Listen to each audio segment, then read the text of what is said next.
To order and welcome PSE members and Urban Forestry Commission members if they join in early, and members of the public. So I'm going to open with the standard remarks we do in the time of COVID here.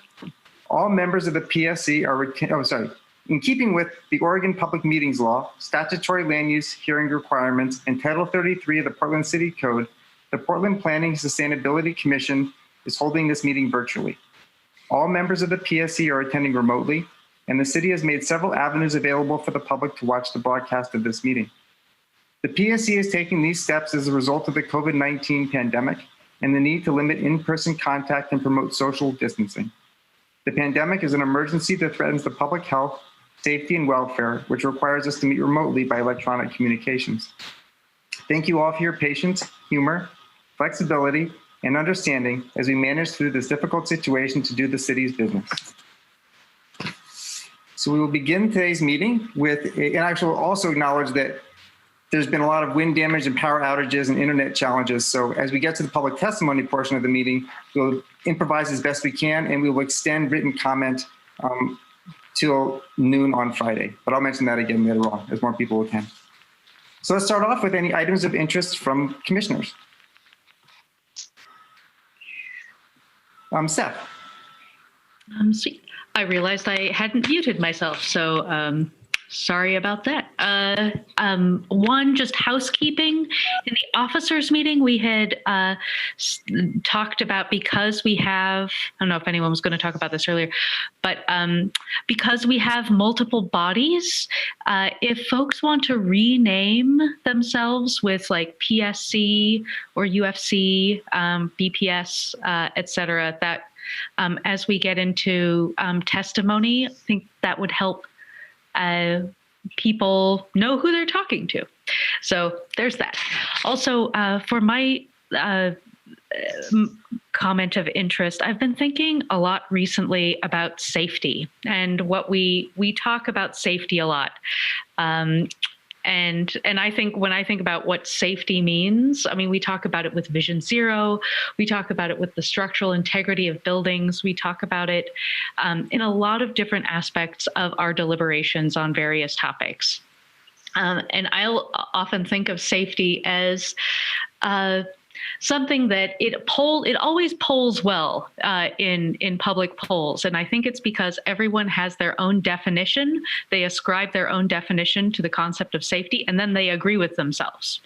And I think that we have a pretty narrow definition of safety when it comes to planning. But I don't think that it encompasses some of the issues that are really coming to light recently. When we talk about tear gas in people's homes that are impacting entire neighborhoods. When we talk about, in the last, there was a Black family's living room that was recently shot up in a drive-by. That we see an uptick of hate crimes and racially motivated harassment throughout Portland, certainly since COVID, but and that's been an uptick, but that has never been zero. And so I would just love us, as we were going forward, I've been thinking about that a lot, and my own definition of safety. And I'd love us, myself, as well as my fellow commissioners, to think about how we can focus more on how people of color and other targeted groups are subject to violence as they move through the spaces we are responsible to help plan. And that includes displacement, how that pushes families out of their community safety nets, that safety is a community practice. How the language we have used historically in planning has created exclusion and otherness within neighborhoods and has impacted the real safety that members of our community, and particularly our BIPAC neighbors, feel. And so I'd just like to open with that. How can we be more intentional about focusing on safety as it is encompassed within freedom from fear and freedom to live? Thank you. Thank you, Steph. Would someone like to make a comment on that follow-up? Just provide a space for that. Okay, well, I get a thumbs up. Yes, thanks. So it'll be part of our perspective. Thank you. So I'm going to jump to, we have an opportunity. Chris has his hand raised, Eli. Chris, if it's okay, I'm going to jump. Oriana has to head out for a meeting for a minute. Can I jump to her, something else first? Sure. Okay, thanks. We have an opportunity to appoint someone to represent the PSC in discussions of the Community Involvement Committee, the CIC. And at our last meeting, Oriana expressed interest and willingness to do that. So I wanted to see if anyone else has interest or willingness who's also wants to be considered. Are there any other folks who'd like to put their hat in for that? Okay, not seeing any. I would make a nomination for Oriana to represent the PSC in that role. Is there a second? Second. A second from Mike, I think. Then let's do a, Julie, do you think we can do a roll call vote on this? Julie is I think, Yep, sorry. a challenging internet connection situation, so I'll see. No, I just was not ready for this one, but we're good. So give me 1 second and let me call roll. It looks like Jeff is here. Jeff, back rec? You're muted. Jeff. Yes, yep. Is this, Yes. okay, A delayed yes. thank you. Bortolazzo, Yes. Larcel, Yes. Magnera, Yes. Rouse, Yes. Yes. Smith, Yes. Spivak. Yes, it's unanimous. Oriana, thank you for serving. And it sounds like your first meeting's tonight. Is that right? That's correct. All right. Well, I know you have to jump off, but we'll look forward to having you back later on in the meeting. I Thanks. Okay, Chris. Yeah, I just wanted to give a brief update on what the Southwest Corridor work group is up to. We've been trying to align the recommendations in our letter with the fall budget bump process, and frankly, not finding that there's really a good fit there in terms of the direction from council on the bump. At the same time, we also recognize that the community is doing equity work around the project, and we want to make sure we can align ourselves with that. So rather than have a letter for you to go to council, we're going to spend some time reaching out to the equity work group that's part of the project and making sure that we can find productive ways to align our recommendations with their work in kind of a joint face to council. So Oriana has volunteered to do some of the outreach on that. I'm very appreciative of that. So watch this space. Thanks. All right, thank you. Jeff. That's an old hand. Okay. Mike. Yeah, just with regard to that committee of ours, I decided to drop off simply because I wasn't seeing how I would really be much value added. However, I did indicate to staff that I'm more than happy to work with staff and with any of the community leaders regarding parks and green space related issues. And I've got a meeting actually tomorrow with one of the staff. And if there's some way I can help out, I will. If there isn't, then I won't. All right, thank you, Mike. Any other items of interest? Okay, well, let's switch over to Director Durbin for your update. Great. Good afternoon, everyone. Nice to see you, and welcome to Director ESEE. I'm excited to have BDS participate in the Planning Sustainability Commission this afternoon. My update is actually really quick and brief. It is just to remind everyone that we'll start a recruitment process for Planning and Sustainability Commission members. Announcement will come out tomorrow. So when you see that in your email, please forward that to your networks and encourage others to apply. Mm-hmm. And that is it. Thank you. Our consent agenda is just the consideration of minutes from August 25th, 2020, our last PSC meeting. Would someone like to make a motion on that to adopt? Move approval. Chris is, I'll second that. I heard someone else, but I'm going with Katie there on second. Thanks. And all in favor, raise your hand signal to get practice with that. Either one. I am seeing Oh, you want me All the votes. No, I see virtual hands and real hands. So thank you. That passes. And with that, we'll move over to our Bureau Development Services briefing. So Rebecca Esau, welcome to the PSC meeting, and we'd love to hear what's going on there. Thank you very much. So thanks for your time on your agenda today. I know you've been really busy. First, I want to express my thanks to all of you as volunteers.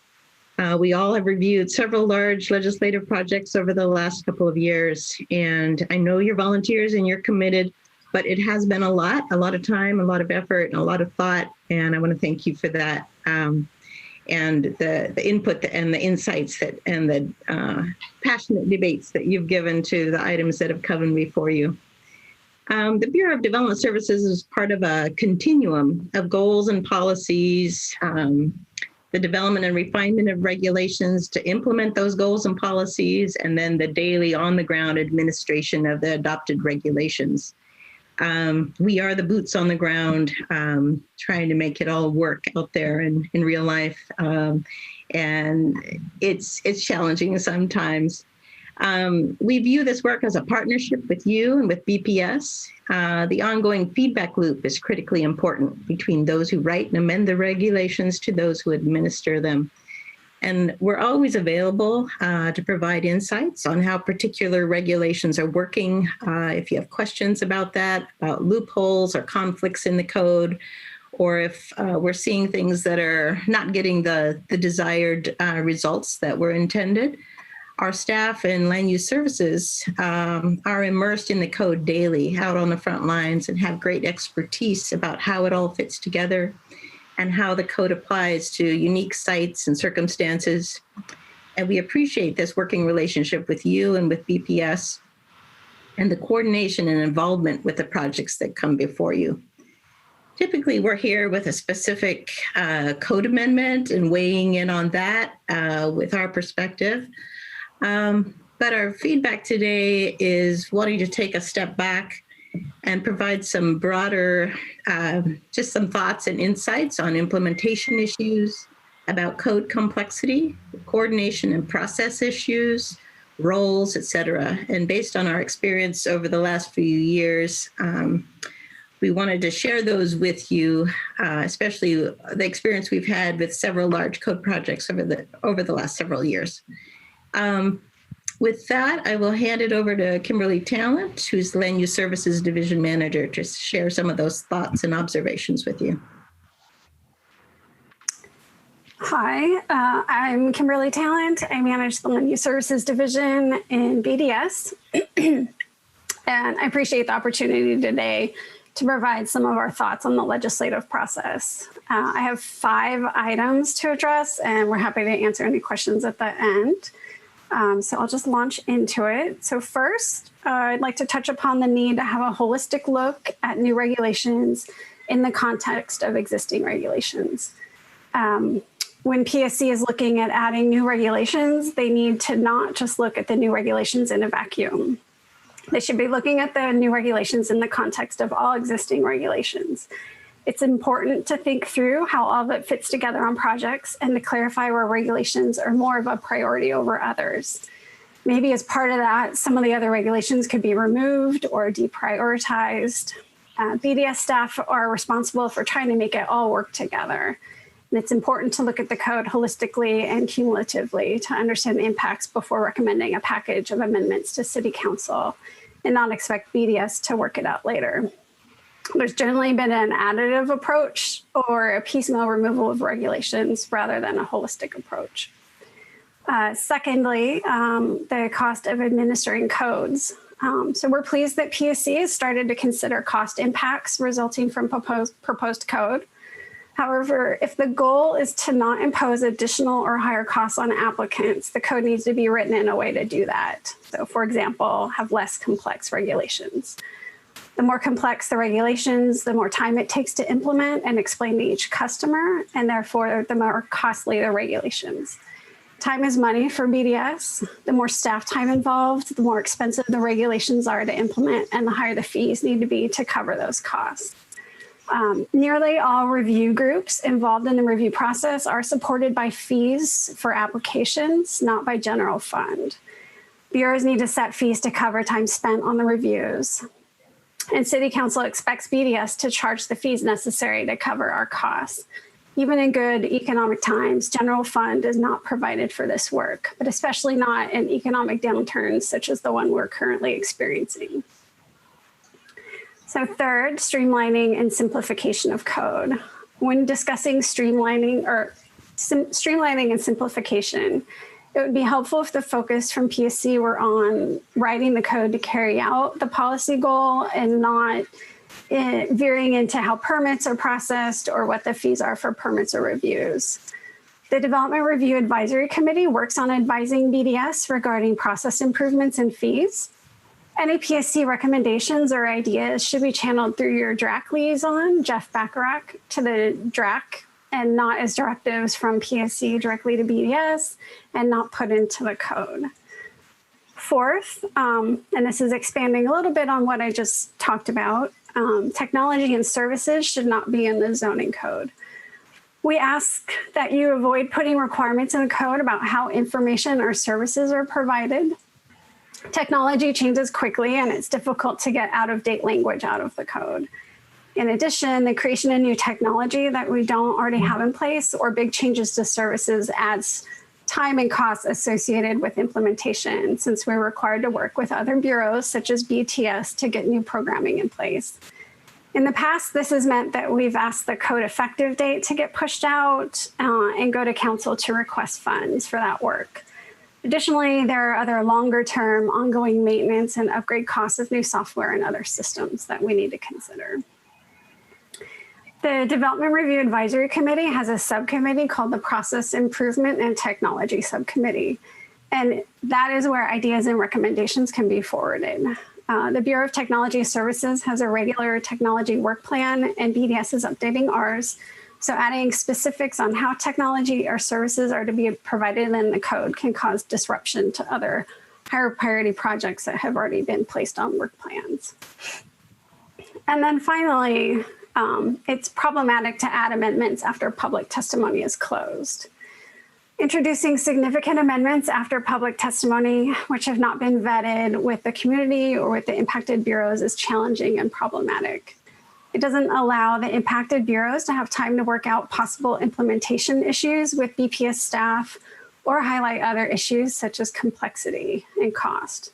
It also doesn't allow bureaus to present PSC cost and workload impacts that they may want to know about before their decision making. We work really hard with BPS to flag implementation issues during all the draft code documents that we review. And we really appreciate the tremendous effort that BPS staff takes to include us in the process and work to land on proposed code that we all think can be implemented as intended. Amendments that PSC includes without time to work out issues and ability to testify before you results in issues landing in City Council's court. City Council assumes that the product they get from PSC has been thoroughly debated and vetted with stakeholders. It's challenging to get City Council to make amendments to code that has already been recommended. It takes a lot of staff time and coordination behind the scenes, and it puts BDS in a bad position to raise issues at council when they think the package has already been vetted and issues resolved. PSC should consider changing their process.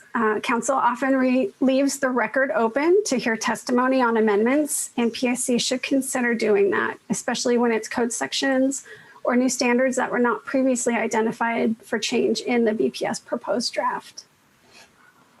So that concludes the items I have to present to you. Rebecca and I are happy to answer any questions that you may have, and thank you for your time on the agenda today. Thank you very much, Kimberly and Rebecca. I've got a couple hands up, and I'll start with Mike and then go to Chris. Yeah, I appreciate seeing all of this in writing. I have a specific question. There's a process that BDS goes through called the administrative review, which I became involved in recently and have in fact talked with one of your staff, Michael Liefeld. And I've got some really very major concerns about enforcement. And given that we're talking about trees today, specifically with regard to lack of enforcement, and the administrative review process, which precludes citizens from participating. So I see some major issues that I want to pursue as a PSC member. What I'm hearing from you is that you would think it's inappropriate for me to be talking to Michael Liefeld about this. And in fact, I met with him and Sally Edmonds and Jeff Cottle from BPS recently. And so I'm wanting to be very clear in terms of what your position is with regard to pursuing an issue like that. It sounds to me like you're saying we, as individual commissioners, if we have issues, need to go through DRAC or a DRAC subcommittee. Is that correct? What we're saying is if there's process issues or if there are issues or technology issues, those would go through DRAC. You've got a particular issue about a particular site, that would be, I would say, dealt with. We'd be happy to meet with you again. I would be happy to attend with you and Mike Liefeld to discuss the specifics of that particular case. But I don't think,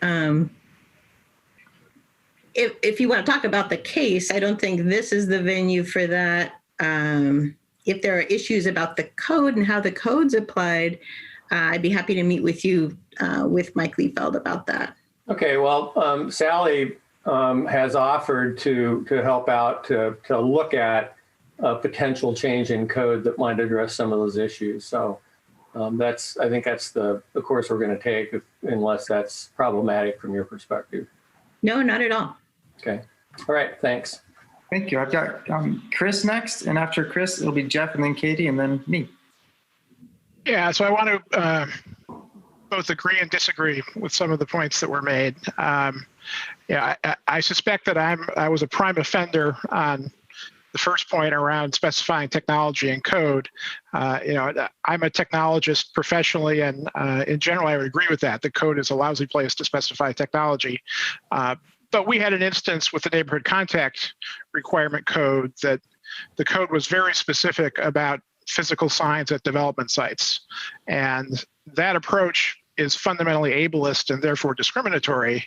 If you're blind or you have a physical disability that prevents you from getting near the sign, you're effectively excluded from participation. And I don't understand how we could let that stand. And I know it was a pain to do the web piece, and it delayed the implementation date. But I think I still feel it was the right thing to do. The other thing I want to comment on is, the big changes after testimony. Again, I agree in principle, and as I mentor new commissioners joining the commission, one of the pieces of advice I give them is, if you have big ideas, inject them into the discussion draft process so they can be reflected in some way in proposed drafts, so we can get them out there for people to talk about. But I think if we put boundaries around how we can respond to public testimony, we're falling short in our duty to listen to the public. And certainly, RIP is an example. We made huge changes after public testimony, and I think the result was a longer process than anybody would have liked, but it was also a much, much better package. So I'm trying to figure out how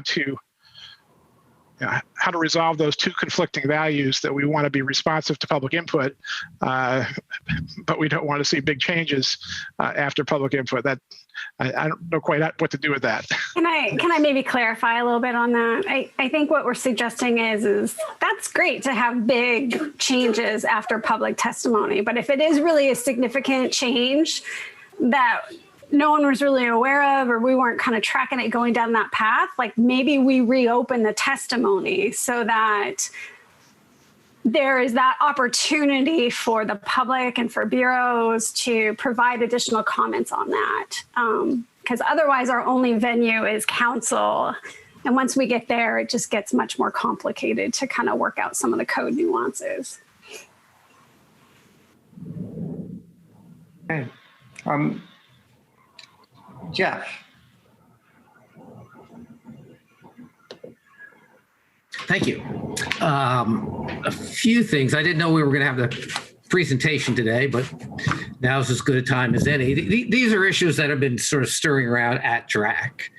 And I have sort of been waiting for an opportunity to sort of brief the commissioners of some of the concerns I heard from DRAC. So this is sort of Rebecca and staff taking the initiative and doing that, which is fine.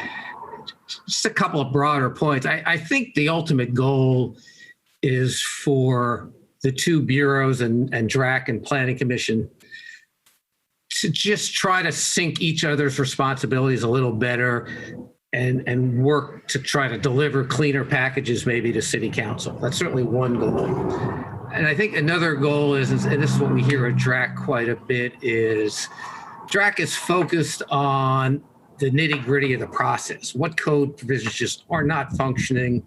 And I'll give you one example that I think we're going to be getting a letter from DRAC shortly. Apparently, loading dock regulations are not working. I mean, I won't even try to go into the nuance of it because I don't really get it, but there seems to be a broad agreement among developers that the way the loading dock regs are, they don't work. They're having to get adjustments. They're having to go to Design Review Commission. And so there was a committee that put together some proposed changes to loading dock regs. Doesn't seem like there's a lot of policy implication there. Maybe I'm missing the point, but they were asking at a DRAC meeting, and Sandra was there and I was there, well, how can we get this fixed? This sort of this technical problem. And the response was, we don't really have a way to do that. We don't have a process that can kind of quickly move in and fix something that everyone recognizes as a technical problem. And so that was just an example of some of the frustration at DRAC, where they address that nitty gritty. And for a lot of different reasons, not to fault anyone, we don't have an easy process to do that. And I'll go ahead and mention one other issue that we'll be hearing from DRAC about that it leads into is what's called RECAP. And some of the older members may remember RECAP. I'm going to forget. It basically stands for someone. You go back and you look at where are their code problems. And for a while, it was an annual process where staff from, I guess, both bureaus would put together a list of just code problems, trying to avoid big policy changes, but simply code provisions, code ideas that weren't working. And it was, as I understand it, because I wasn't here for much of it, it was a very helpful way to address some of the concerns you were hearing today from Rebecca and Kim, that codes get pretty complicated pretty quickly, and language that we think is good has problems we don't anticipate. So this was a way to help the users of the code, and not just developers, homeowners, anybody who needed to go through a code process, to at least there be sort of an annual cleanup, kind of like building maintenance. You don't want to put it off for too long because then you got huge problems. And so again, there was a lot of people at DRAC were saying, well, why aren't we doing it? Why aren't we doing it? And it came down to a lot of good budget priorities, other priorities. But again, it was an example, I think, of I'll use the word disconnect, and I don't mean it in a pejorative sense, between what BDS and DRAC do, which is the nitty gritty in the foxhole, implementing code, versus what we do, which is try to think in a more visionary way, and sometimes I think lose track of the practical impacts of what we're doing. So the takeaway from what I heard presented today, which is what we've been talking about as DRAC, is how do we just kind of in a process sort of way get everybody a little bit more in sync, so both sides of the table understand the pressures, the outcomes, the desires of each. And I don't think we were trying to turn DRAC necessarily into sort of a filtering committee. Maybe we are, and maybe that's a topic to discuss what DRAC's role in. But this is sort of what I've been talking about a little bit to the commission. DRAC is trying to figure out how it can play a more efficient and helpful role, kind of like being our sister volunteer committee on here are our issues, and sort of facilitating a better, smoother code process, because it's what we may not hear enough at the Planning Commission, but I hear it all the time at DRAC and from some of my clients, is you spend a lot of time and money trying to figure out how the code works.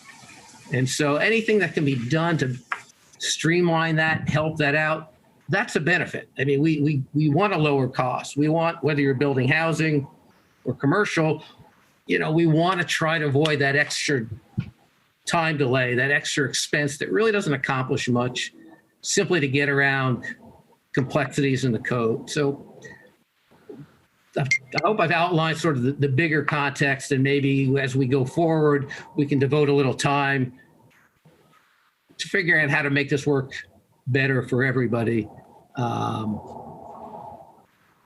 So that's my, I will make one last comment, and picking up on what Chris said, and I've raised this before, the concern that when we get done amending something, RIP being an example, we put a lot of time and effort into it. We made a lot of big changes, and we never gave the public a chance to opine on our changes. I'm not sure what an efficient way to do that is, but I do think we need to do that. And certainly we need to let the bureaus have a chance at the end before the package goes to City Council to just help us think through the amendments we've done. So again, I hope, I don't know how we do it, but maybe if that requires a subcommittee or some group, I think with a little bit of time and thought, we could figure out a way to do that. So thank you. Thank you, Jeff. We've got about 5 minutes left on this topic. So Katie, and then I've got a question, and anyone else raise your hand now. Katie. Yeah, I'll try and keep it short because I just was, I was super interesting. Thank you. Thank you so much for presenting about this. And I could see how it could happen so easily. Yeah, I think we probably need to continuously work on the process of a smooth entry. And it's not always going to be smooth. But some of the things that you were complaining about, I actually had a lot of sympathy for, because I had asked with RIP if we could reopen it and get more testimony on some of the changes we were making. But I keep bringing that up, and I don't want to become that person. But I'm just wondering, it would have helped me to kind of hear particular cases. I mean, I kind of got what you were talking about in each of those 5 areas, or 4 or 5 areas. But it's like, if you said, because of this plan, didn't, we had a lot of trouble with this plan. And I would have had it would have helped me to know what you were talking about. But I'm not going to have you do that now, because I don't think we have enough time. But anyway, thank you. Thank you. Yeah, I think I'll jump in myself that I felt like behind each one of the suggestions was some specific project or projects, and we've been through them on our side, so it'd be good to know what they are. So maybe by written memo, you could give us some detail. Yeah, because that really would help. And I don't think I would take it wrong. I mean, I don't know about the rest of the commission, but I think we'd all learn from it. So. Okay. And one question I have is I was involved in recaps a long time ago as a private citizen advocate. And it does seem like if there's a menu of code simplification recommendations coming out of BDS, then maybe that could be the purview of an update package. So just to toss that out, is maybe you've already tossed that around ideas, happened every 5 years, someone brings it up, but we haven't seen that since I've been on the PSC. And I share Chris's questions about it'd be even more problematic in terms of adding amendments to do that before we had the testimony.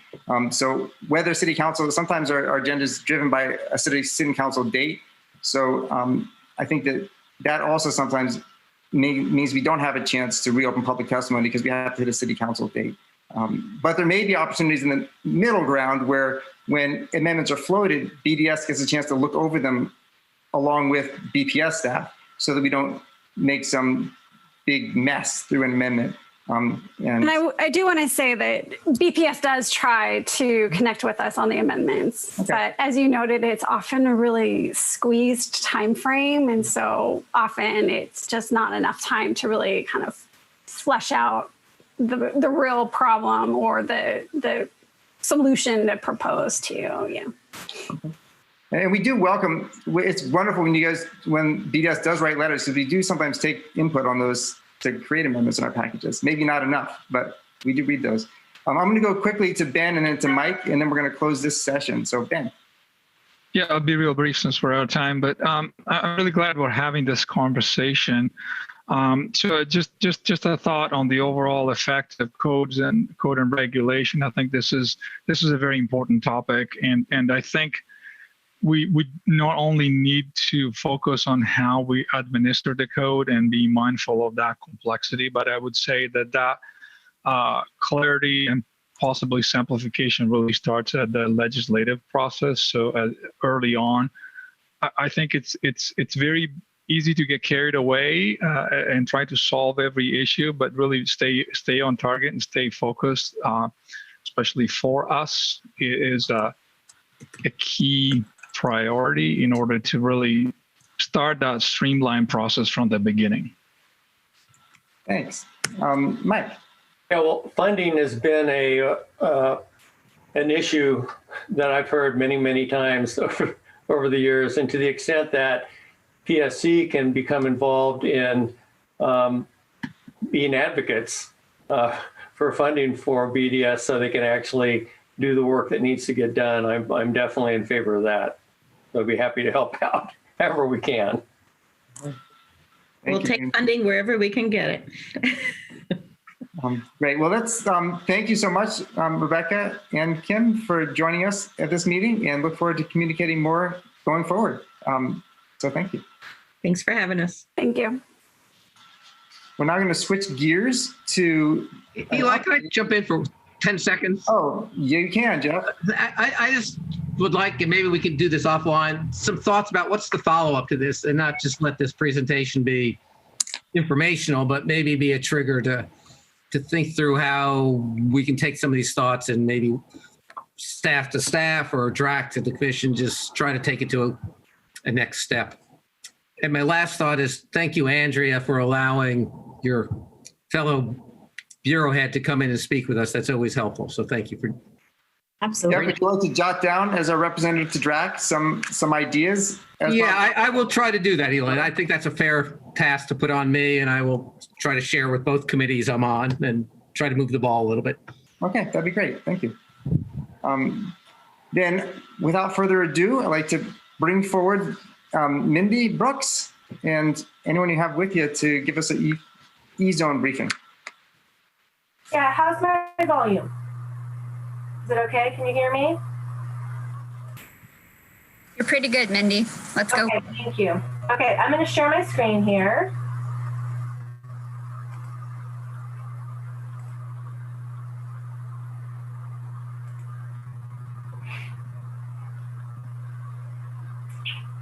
I think I shared the wrong screen. Hold on.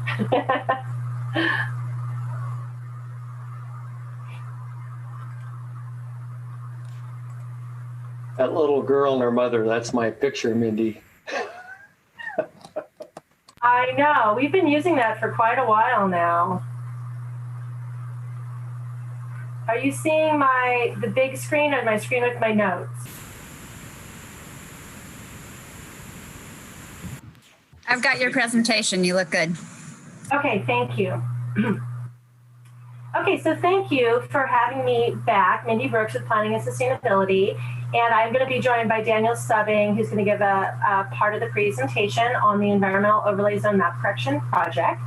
Just as a reminder, we did have a project briefing on July 14th and a hearing on July 8th, or 28th, sorry. So today we are back to discuss some projects that you identified at the hearing and to provide an update on the site visit work. We did send a memo about 2 weeks ago that summarized 11 topics and included detailed attachments. That information is available to the public through the PSC website.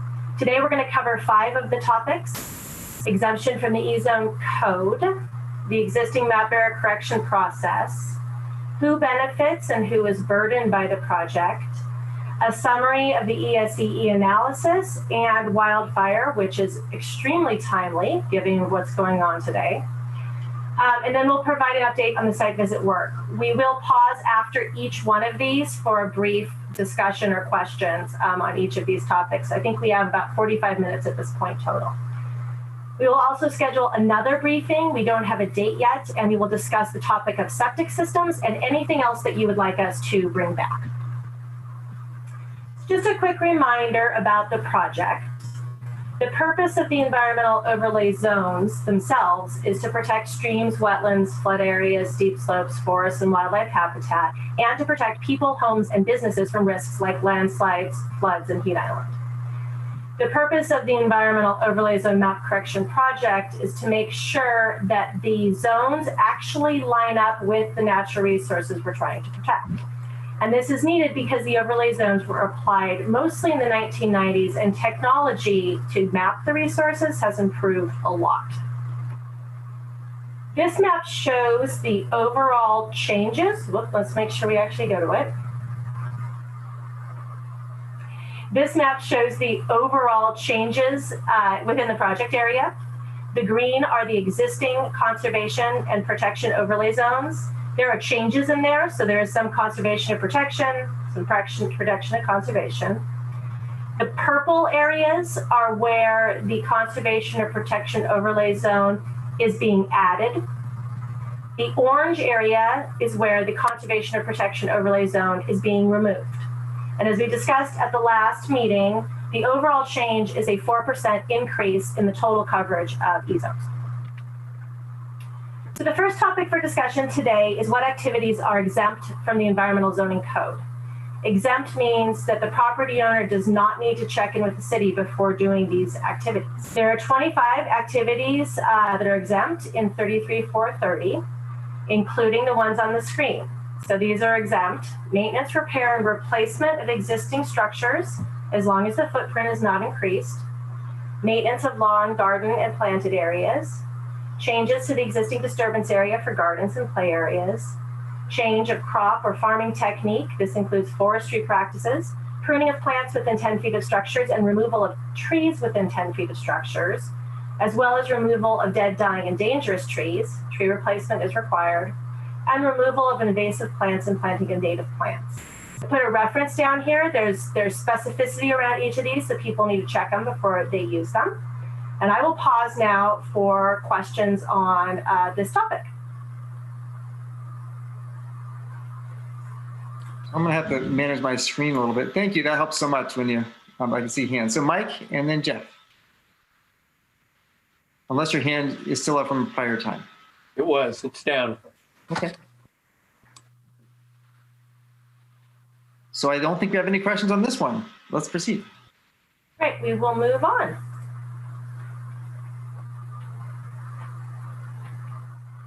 Make sure I get the screen to move on here. There we go.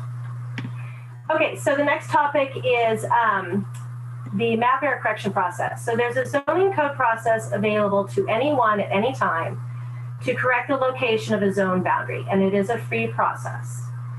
In order to correct the location of the environmental overlay zones through the zoning code, one of two criteria need to be met. Either the boundary is supposed to follow a topographic feature like a stream, wetland, or slope and doesn't do so, or there's a discrepancy between maps and enough legislative intent to support where the boundary is supposed to be. This first criteria is really easy to use because we can survey streams and wetlands and steep slopes, and we can move the overlay zones accordingly. But that second criteria applies to features that are not topographic, like tree canopy. And the existing plans often do not provide legislative intent to make a quasi-judicial decision. The plans say things like trees close to streams, but they don't identify what they mean by trees. Is that 2 trees, 3 trees? Or what is meant by close to streams? Is that 25 feet, 50 feet, 100 feet? This is something we are trying to fix with this legislative project. The legislative intent, for example, will read after this is over, forest canopy within 50 feet of a stream or wetland, or forest canopy on steep slopes. And forest canopy, as well as streams, wetlands, and steep slopes, are all specifically defined. So right now, that second criteria is not something that we can usually use to do a map error correction. Again, I'll pause briefly if there are any questions on this topic. I have a question. I can imagine that this review might happen while a project's in escrow, as the developer is trying to understand what's possible to build on a site. Can you give an idea for how much that process costs and how long it would be expected to take? So it's a free process to use the map error correction process. There's no cost to that. Okay, right. Okay. We can, it depends on how much research we have to do as to how long. We try to get them all processed within 6 months, but if we're trying to figure out legislative intent and we have to pull documents from archives to figure that out, it can take a while. So we're really hoping with this project, once we've gone through and clarified legislative intent, that we'll be able to reduce those times down and process these a lot quicker in the future. Okay, I guess I'd flag that that could be a challenge in potential development situations. But I'm encouraged that you're trying to get it down lower. Jeff, you have a question? Yes, I do. So one, it's certainly more of a policy question to decide how far from a water feature or tree needs to be to meet the definition of near. And I'm wondering if that can be done legislatively, or isn't that going to vary site by site? And my second question, I'll give them both to you, Mindy, so you can respond, is tree canopy is not called out in Goal 5. You certainly can do it under Goal 5, but it's not a designated resource the way they designate wetlands and streams. And so I'm wondering, we already have tree regulation. We're working on it right now, in Title 11. Why do we need both? Why, in other words, why can't we say Goal 5 doesn't mandate trees and tree canopies? We have Title 11 that addresses trees and tree canopy. Coincidentally, we just heard a briefing about complexity in the code. Why can't we pick one? Either we're going to regulate tree canopy and trees through the E-zone, or we're going to regulate it through its own standalone Title 11 tree ordinance. What's the benefit? What do we gain by having two different code sections with two different kind of criteria and language, all regulating trees? Sure. I'll answer the first one, which was your question about, are we going to specify the policy and legislative intent? Yes. Volume 2, parts A through G, I think. Now I can't remember how many letters we have. Every single resource site specifies exactly what resources are intended to be protected. So every single one of those says streams, land within a certain distance of streams, forest canopy on steep slopes. So we are specifying the policy with this project, and that policy is intended to reflect the original policy that adopted these overlay zones. So we have 12 plans that were adopted and comply with Goal 5 that applied the overlay zones, and they applied it to tree canopy. So tree canopy is in Goal 5, both under riparian corridors and under upland habitat. And Metro verified that and under Goal 5 with Title 13, where they designated forest and woodland canopy, again under Goal 5 as either both a riparian corridor feature and or an upland feature. I understand that. I'm just saying Portland is under no obligation under Metro or State Goal 5 to expand and change anything about tree canopy, which leads really more to my second point. Why do we need Title 11 and E-zone to regulate trees? We can have a conversation about if we want to have both things. I will say clearly that Title 33 is about land use regulations. It's comprehensive. It is not specific to the trees themselves. We may use the trees to define what is a forest, but then we are talking about the functions of the forest that need to be mitigated. We're talking about microclimate and the wildlife habitat. Title 11 is not a land use title. It is more of an infrastructure title, and it is about tree replacement and stormwater management and very specific things. And so their purposes are different. Their law and the jurisdiction of them is different. We could certainly have a more in-depth conversation about those differences and why they both need to exist, but that's sort of my summary. Thank you. Thank you. Thank you. Mike. Well, I was going to say what Mindy said, but I'd like to go beyond that. And in fact, the City of Portland is mandated to implement Title 13, which is essentially, well, it's Goal 5. It's implementing Goal 5. And urban forest canopy, as Mindy said, relates to fish and wildlife habitat, riparian habitat and upland habitat. Two totally different things between Title 11 and Title 13. Okay, Mindy, let's go to the next one. Okay. Go back to screen sharing here.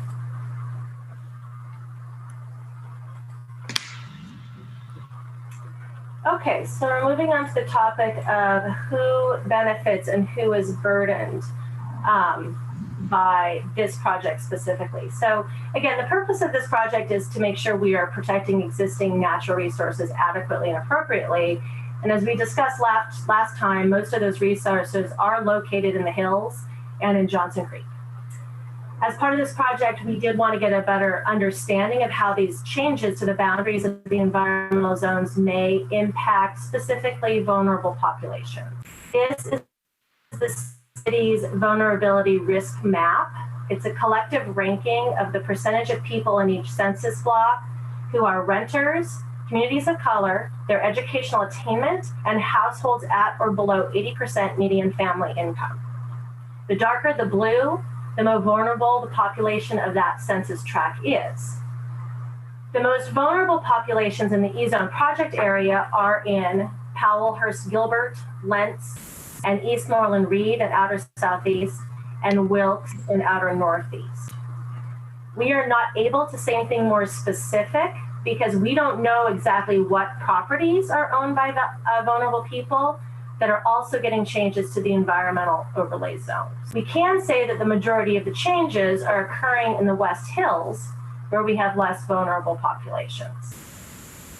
In addition, the question of who benefits and who is burdened is not just about which properties have changes to their regulations. Natural resources provide critical functions. Trees hold hillsides in place, reducing the risk of landslide. Streams and wetlands move and hold stormwater, reducing the risk of erosion and flooding.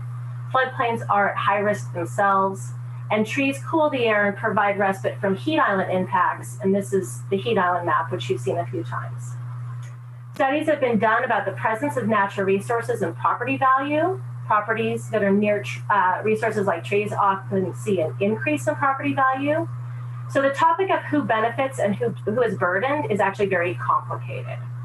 And again, I will pause here for discussion. Thank you. I see Mike's hand. Is that up for this?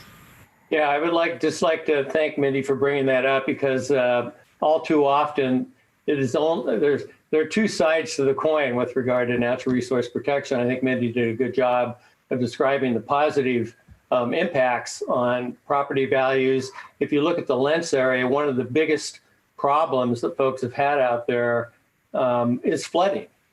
All the work the city of Portland has done on the Johnson Creek floodplain has reduced the incident of flooding, which definitely has a hugely positive impact on that community. So I'm just appreciative of the fact that there are many pluses involved with protection of natural resources on folks.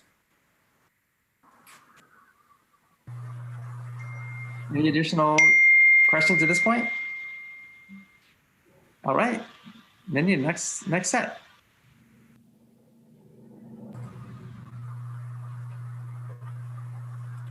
So we started to go on to this topic, and now we're going to get kind of deep. So this topic is a thick topic, very in the weeds, and I'm going to kind of go over the top of it, and then we can dive in if people have specific questions. And it has to do with state law and regional law in Oregon. So first, ESEE stands for Economic, Social, Environmental, and Energy Analysis, and it is a requirement of Oregon statewide Land Use Planning Goal 5 for protecting natural resources. Portland has an existing established program. It was put in place between 1989 and 2002, which complies with Goal 5. Each of the original 12 plans included an ESEE and resulted in the application of the environmental overlay zones citywide. In 2005, Metro adopted Title 13, Nature and Neighborhoods. Title 13 follows the Goal 5 process and was deemed to be in compliance with Goal 5. So what that means is that local jurisdictions can follow Title 13 to comply with Goal 5. Local jurisdictions do not need to do our own ESEE. We can rely on Metro's Title 13 ESEE and recommendations.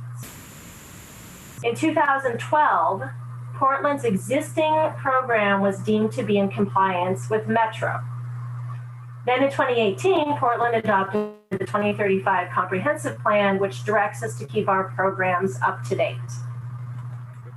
So that brings us to how do we update our program? So Metro Title 13 determined through an ESEE that all streams, wetlands, riparian areas, special habitat areas, and uplands and open spaces should be protected. Because Title 13 complies with Goal 5, Portland only needs to address Title 13 for those resources. We can rely entirely on Metro's ESEE, and we do not need to do our own for those resources. Upland habitat that is not a special habitat area and outside of open spaces was determined by Metro to not be regionally significant. Metro said that local jurisdictions may find these resources to be of local significance and then must follow the Goal 5 process to protect them. That means that Portland must do a local ESEE to protect those upland resources. But a really important note here, Title 13 says that while uplands are not regionally significant, local jurisdictions with an existing protections program for uplands cannot roll back those protections, and Portland falls into that category. So in the document, you will see a local ESEE only for upland habitat. It is not a special habitat area and is outside of an open space. Volume 4 includes the full compliance steps for Title 13 and Goal 5. Gets into really deep details about all of it. I'm going to stop there, but I'm happy to answer more detailed questions if you want to dive into this.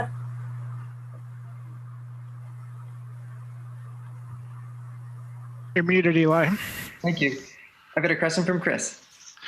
Yeah, so my question is about the granularity of the ESEE and particularly how the public perceives that, right? So where we've done local ESEEs, they are at the natural resource area level. Is that correct? Do I understand that correctly? They must be done at the resource site level, and resource site is defined by the local jurisdiction. So we set those boundaries ourselves. Right. And a resource site contains many properties owned by many different people, right? Yes. So when a property owner looks at this, they see the economic impact of the regulation on their particular property, right? And we have not analyzed it at that level. So we've said essentially, the public interest is best served by trading off these things for this big chunk of land.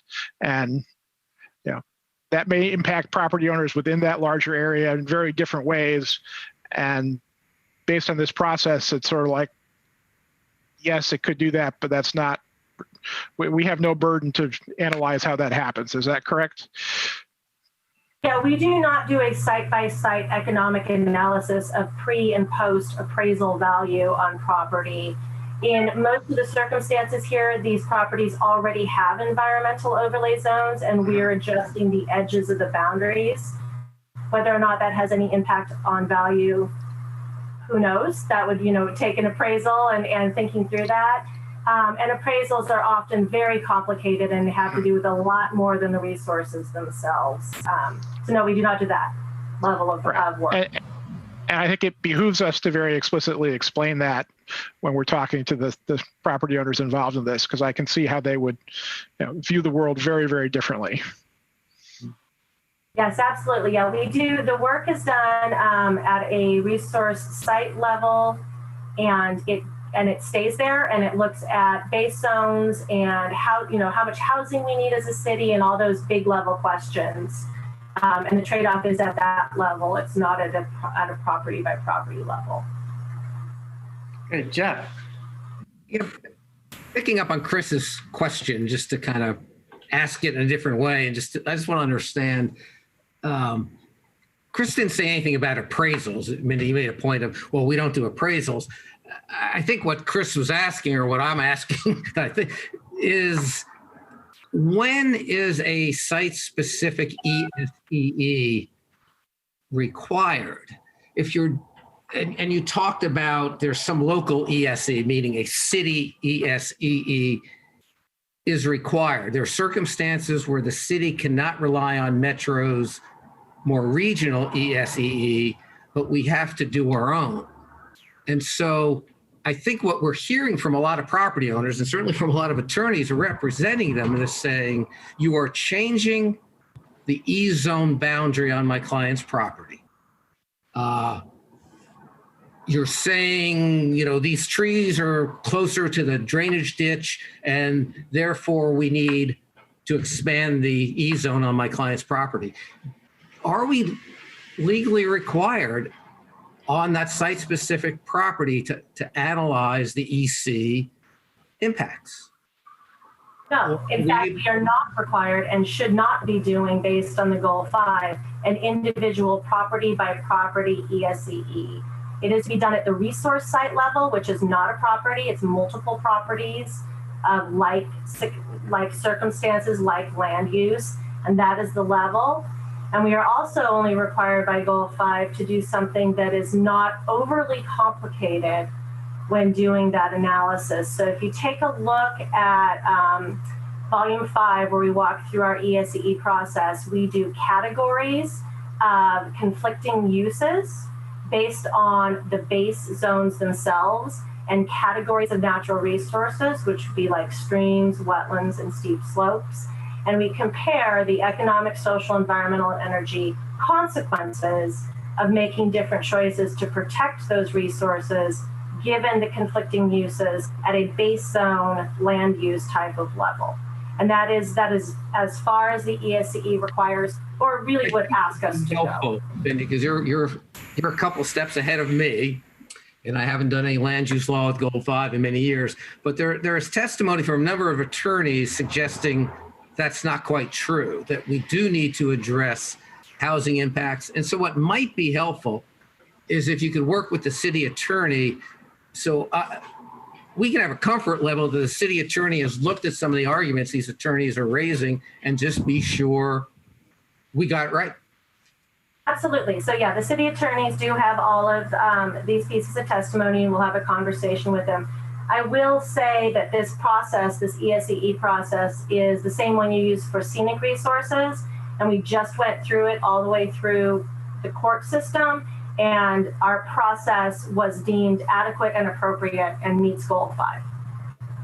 You make a wonderful advocate, and since I'm not hearing from the other side, I'm going to side with you and assume you're right. But I think at some point, a little bit of certainty that these lawyers are getting it wrong would be helpful. I mean, I think it's just a matter of being able to tell someone who's saying, you've expanded the E-zone on my property, I can no longer build a house on my second, we heard from several people, and I know people like this, they own a double lot, their retirement plan was to build on their second lot, they've lost that ability with an expanded E-zone. And I think we need to know whether we're required to address that economic impact, or whether our response is, sorry, we're not looking at your particular site, you're part of regional area 7B, and on balance, our findings only need to address that. I think that's a really important question. We have absolute clarity. So you're bringing up a really good point. So I'll stop now. So go ahead. Yeah, so I am going through all the testimony. Last time at the end of the hearing, we said that we would respond to all the testimony, which is not something we typically do, but there were a lot of questions and specific site concerns. So we're responding to all of them. And I have looked at the ones where the site is dividable and per base zone and per the site size. And in that circumstance, some of those meet our conversion protocols from going to a P zone to a C zone to allow enough space to use the standards of the code to do a reasonable amount of development. And so for those ones, we did a catch-all where we did 70% of the site is in the P zone, and we started doing conversions with those. But people are bringing up specific ones, and we're taking a look back at those. So our intention is that every site would have at least enough space in the C zone to use the 33-430-140 standards to do, a structure per their base zone. A partition, or so they'd be able to partition if they're a double lot? Yeah, so if it's a standalone lot that already exists, those would have been picked up at 70% P zone or more, and we would be doing conversions to a C zone on a portion of that lot. If the lot is dividable, so it hasn't been divided yet, but you could divide it, so it's big enough and the base zone would allow it, we are trying to pick those up as well. And some of those are the people who have testified, and we're taking a second look at those, like maybe they didn't hit, maybe they're 65% P zone, not 70. And so we're taking a second look at those to make sure we have adequate space for a reasonable amount of development. Great, thank you. Yeah. Mike. Yeah, I was asked back in 1982 by Washington County to do all the Goal 5 inventories for all the CPOs. I don't know, many years ago. That was a long time ago. And subsequently, City of Gresham, Beaverton, and then with Metro, I think we worked for close to 10 years before we finally adopted Title 13 after adopting Title 3. And I can just say that, number one, Mindy's absolutely right. You don't do an ESEE analysis on a site-by-site basis. No jurisdiction has done that in the metropolitan region, nor has Metro. And I would say that just as with the mapping we did in '82 was pretty damn crude, and it's improved dramatically over the years. I would say the same is true with the ESEE analyses. They've done really a very tight job, and of course, dotted all the I's and crossed all the T's with regard to a lot of the issues, which are legitimate that Jeff has brought up. So it's state of the art. There's no doubt about it. Thank you. I've got one question, and I'm not as schooled in this as some of my fellow commissioners. Has Metro given us, the City of Portland, any deadlines by which they have to sync up their regulations? I'm thinking about this project and also potential future project in the northeast area of the city. Yeah, so we already did. For Title 13, we already were deemed with our existing program. Plus, we entered into an intergovernmental agreement with them to finish up river plan and some other things that would bring us into full compliance with Title 13. And then there's a different process that we're following now for update. So we're updating our compliance with Title 13 at this point. Metro doesn't require an update to Title 13. It's our comprehensive plan that's saying keep your programs up to date. And when an E-zone is based on mapping from 1992, it's time to update it. Okay, that helps. Thanks. And no more questions from the field, so you can continue on. Okay.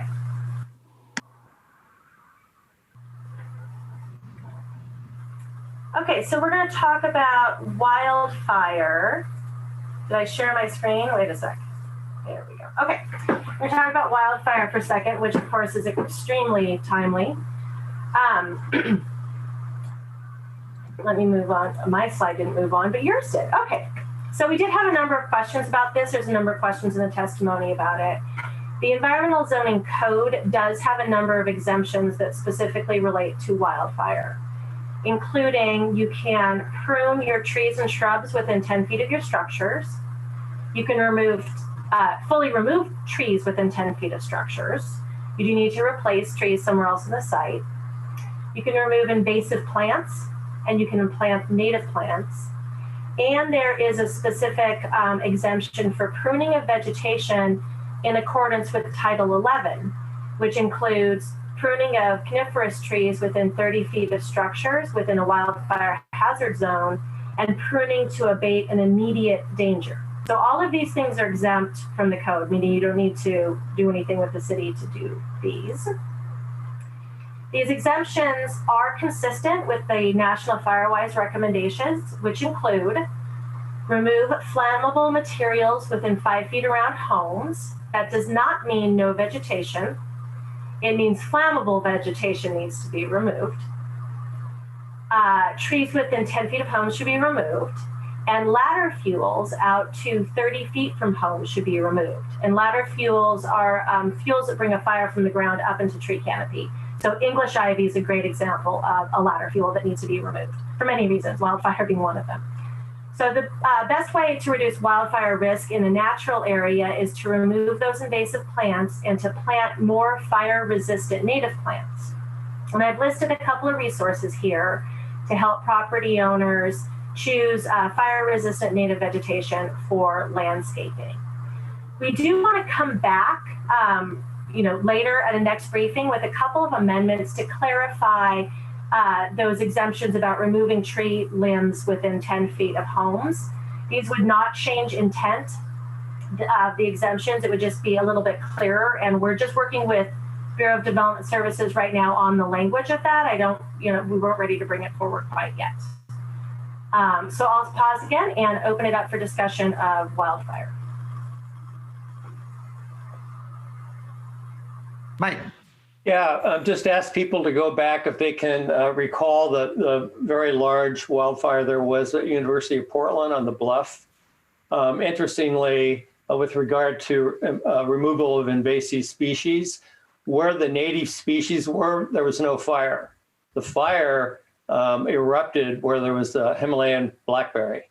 And so that's just another reason. I think the city of Portland actually did a lot of work with FEMA, with funding from FEMA to develop wildfire mitigation program for the city, if I'm not mistaken. At any rate, I know that there was funding that came from FEMA to look at the impact of fire in areas that had primarily non-native species. So the restoration programs that the city's been engaged in have been really incredibly important to reduce wildfire risk.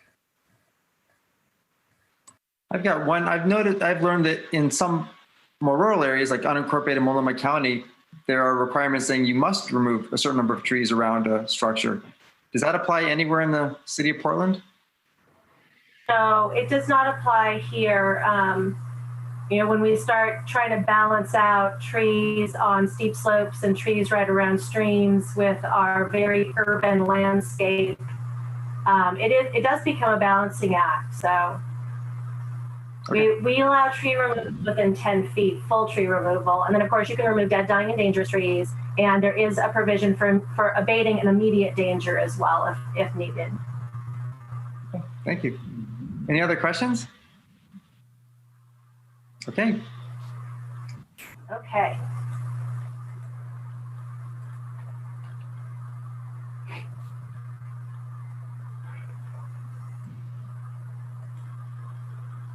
Okay, so that was our major topics. I'm going to give, Daniel and I are going to give a site visit update of what we've been up to since we met with you guys last time.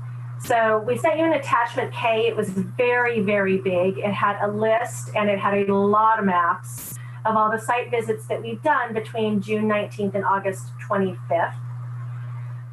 Most of these were actually a result of calls and emails that we got from the Measure 56, not the testimony. So I know Chris had asked that we sync up and say which ones specifically relate to testimony, and there weren't a ton yet. But the ones that you're going to see at our next briefing are going to be a lot from testimony. So it'll be a closer sync up with testimony at that point. So we've done 90 so far. And we're following the mapping protocols that were adopted in 2012 in the Natural Resources Inventory, and those are explained in Volume 3. And then we also summarize the vegetation mapping protocols in the packet that we sent to you guys as well, the memo. What you're seeing in attachment K are the corrections to the feature maps. Once we've done all of that feature mapping, then we will rerun the environmental overlay zones to map those features or correct to those features. And those updated overlay zones will bring back to you. So you're not seeing the updated E zones yet, you're seeing the updated feature data. And I'm going to go ahead and turn it over to Daniel now to go through a couple of examples for you. Thank you, Mindy. Is my microphone working okay? Great, yeah, so as Mindy said, we've done about 90 site visits since the last time that we presented to you.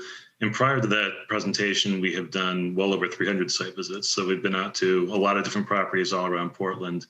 And I pulled together a couple of recent examples that we've done in the last couple of months since we last talked to you. One is an example of stream mapping that we updated through a site visit, and the other is an example of vegetation mapping. So we'll start with the stream mapping example. So we're looking here at a neighborhood in the Forest Heights subdivision up in Northwest Portland. And the slide you're looking at shows the existing E-zones. These are the ones that have been in place since about 1994 in this neighborhood. And you can see there's protection zone and conservation zone. They're symbolized by different colors. There's an existing stream that's running through the middle of this block, which is in the protection zone, but it has tributaries that are running outside of the protection zone. So they're not within the P zone as we would like in most cases. And the site visit that we actually did was where that red circle is in the upper right-hand corner of this slide. So Mindy, can you advance the slide? All right, great. So now you see a more zoomed in look on the site itself. So this is a place where we're proposing a new P zone. This lot is located next to a segment of stream that currently falls completely outside of the E zone. And prior to the site visit, our draft proposal was to add a protection zone, which is shown in purple, around the entire stream segment. Mindy, could you advance the slide, please?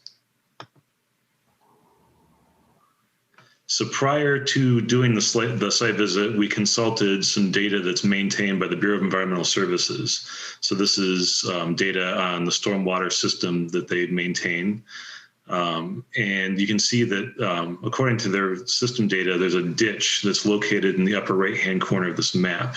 And that ditch flows into the stream that we have mapped, and that continues on through a series of culverts down into where the existing protection zone is. So our goal in the site visit was to determine if the stream, which is downhill from that stormwater ditch, actually appears to be a natural stream, or if it looks like it's a manufactured stormwater facility like the ditch. So Mindy, can you advance to the next slide?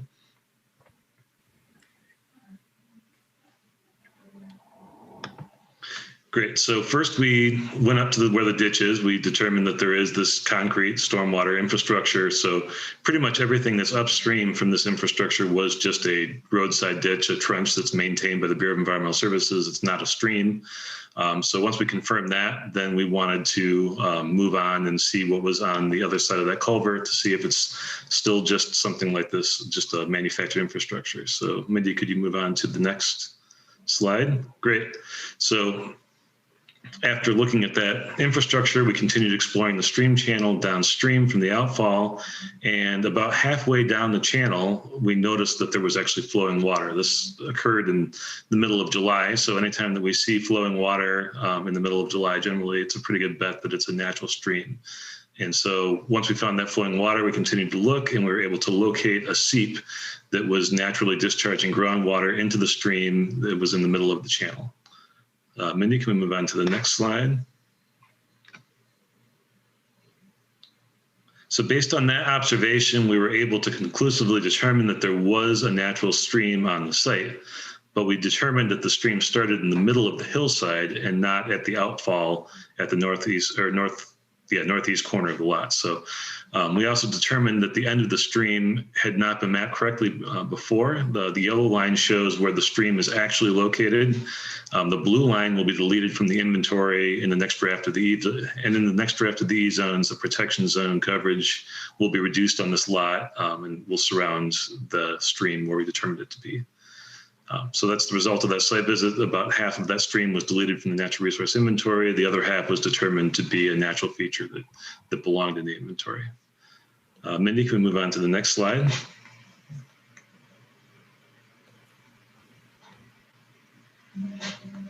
Here's another site visit we did. Once again, this slide is showing you the existing E-zones on the site. And in this case, the overlay zone is intended to follow the forest canopy. And you can see that the edge of the E-zone, the conservation zone, it cuts right through the middle of some trees at the edge of the forest. Can we move on to the next slide? So our draft overlays are being remapped to better follow the forest canopy. But looking at the slide, it appears that there's a line of trees that's being picked up along the southwest edge of the lot that was not part of the larger forest. Mindy, can you move to the next slide? So at the site visit, you can see this gap in the forest canopy. So we found that there was a big gap between the rest of the forest and this line of trees that were being included in the conservation zone. And the forest mapping protocol, as described in detail in volume 3, states that single lines of trees between houses are typically not included in the forest patch. Next slide.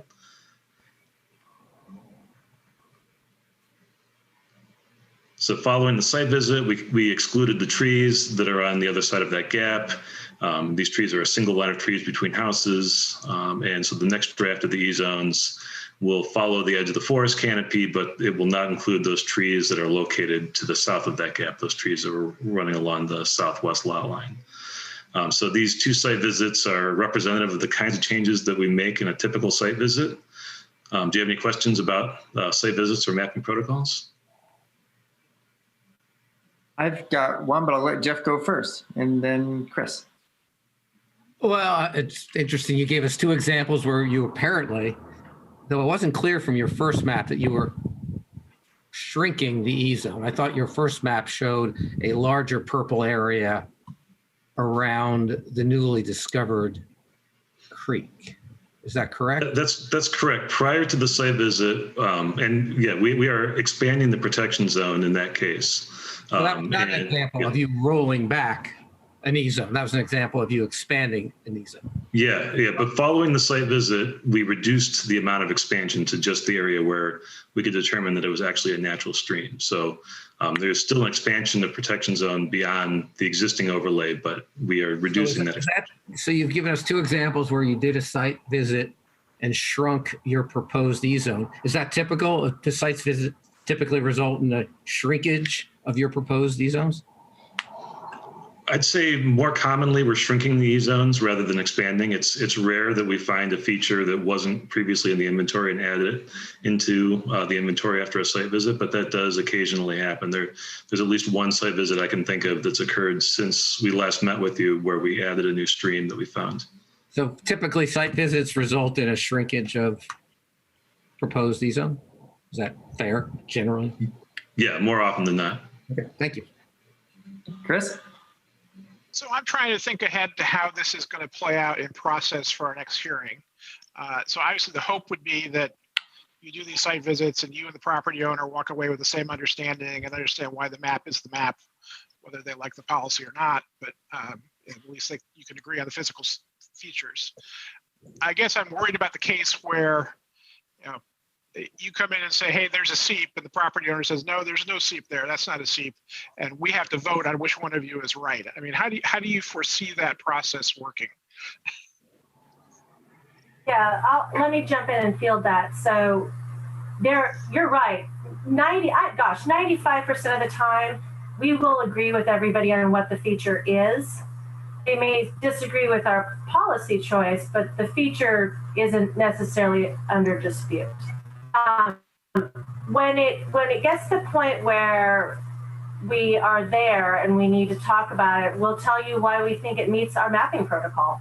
And our mapping protocol are pretty specific, and we're trying to be very non-discretionary with mapping the features. Then we would apply the overlay zones. If there is someone who we have at least one person who wants to hire an outside biologist to provide that information, that's great. We can use that information as well.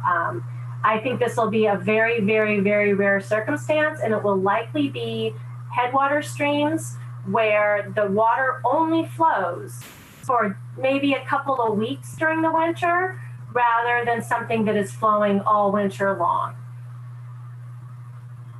Okay. Well, I hope it is indeed very, very, very rare. Thank you. And that actually a segue to my question, which is, are there some of these survey situations where you won't be able to get good information if it's not in July you're doing the survey, but if it's raining outside come fall, it may be harder to make these determinations?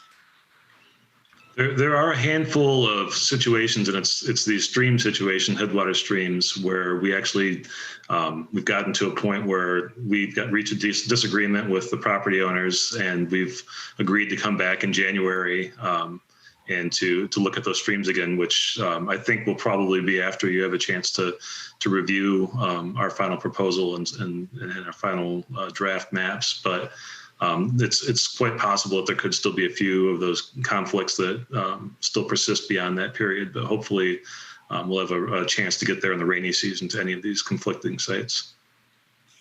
We're going to look at the schedule next, but you'll know, you already know, but we'll look at the schedule next. We're asking to postpone a hearing because of things like this so that we can get back on people's property if there's a dispute and see the water features when it's likely that there'll be water moving in them. Got it. Thank you. Mike?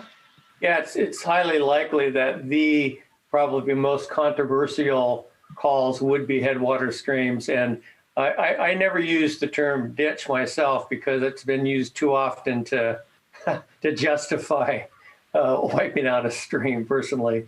So I think it might be helpful. I know there's a lot of literature out there if staff could share some of the research that's been done on the importance of ephemeral streams and headwater streams.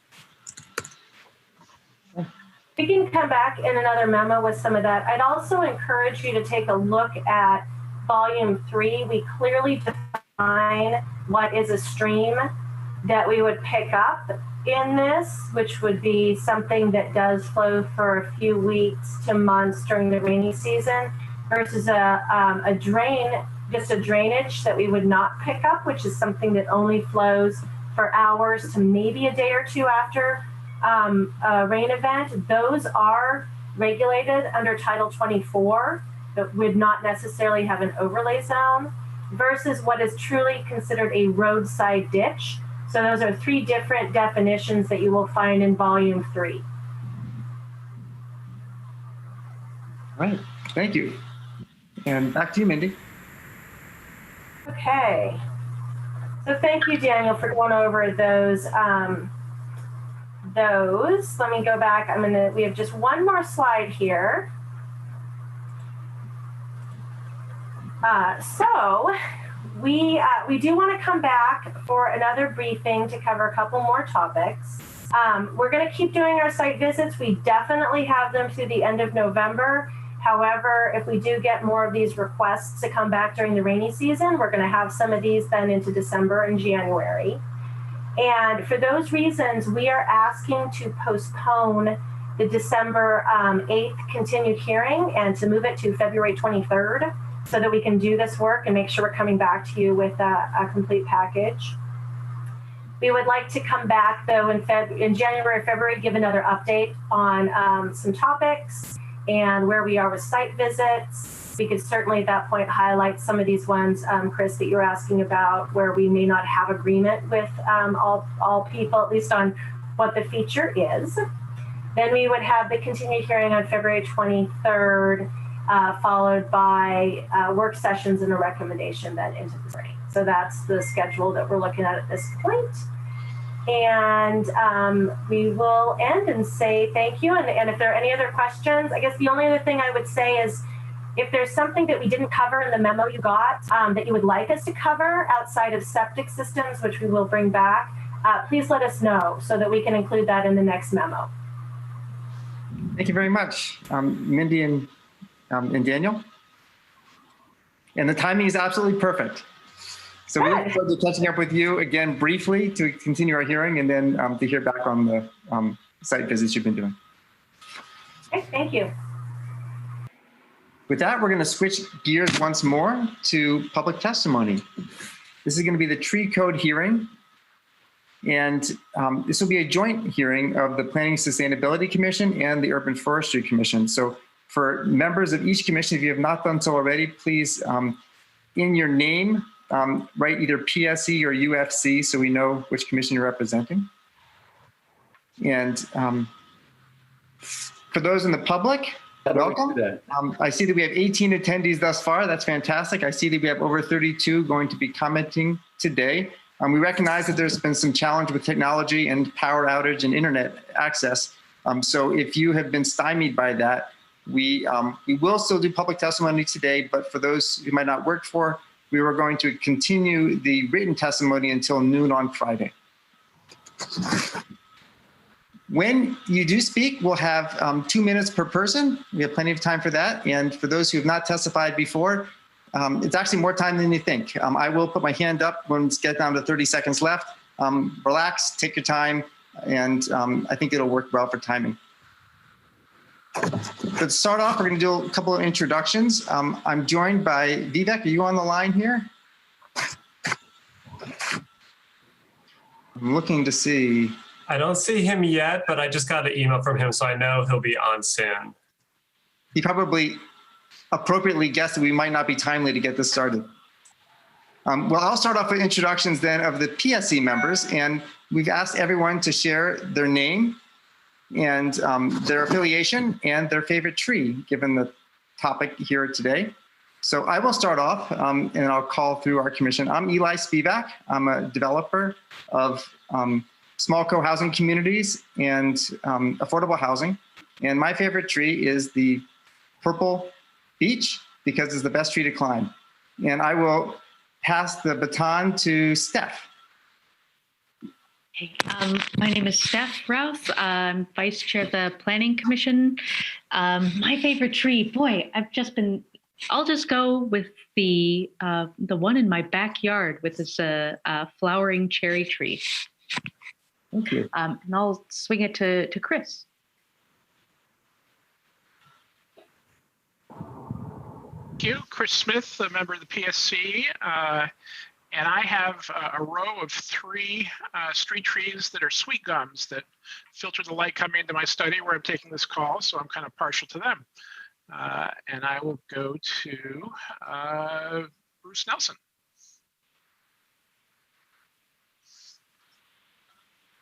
You're muted. How about now? You're good. Sorry about that. I'm Bruce Nelson, member of the Urban Forestry Commission. Favorite tree today is a Pacific madrone. Tomorrow it may change. Thank you. Thank you. I'm going to call on someone else you see.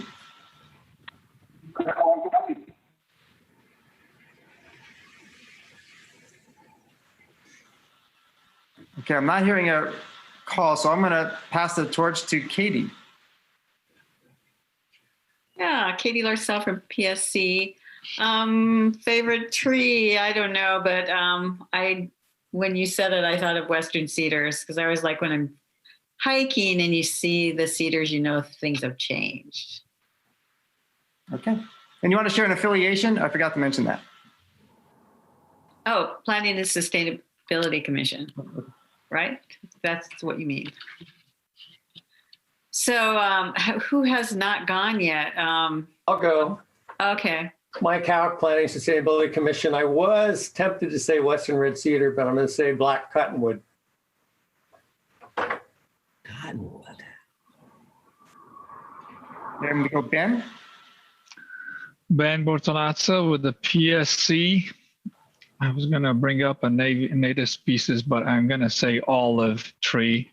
Reminds me of where I'm from. And I'm also reminded that they do pretty well in Portland anyway. So I go with that.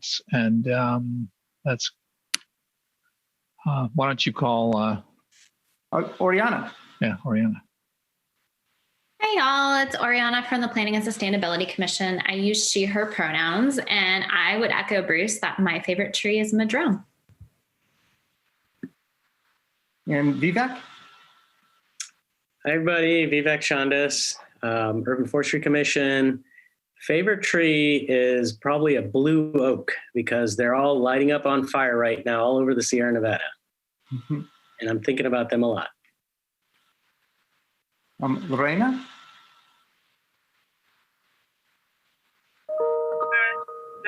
The UFC, and one of my favorite trees are mimosas. Also remind me from Brazil, Cabata Cerro. Thank you. Welcome. Damon?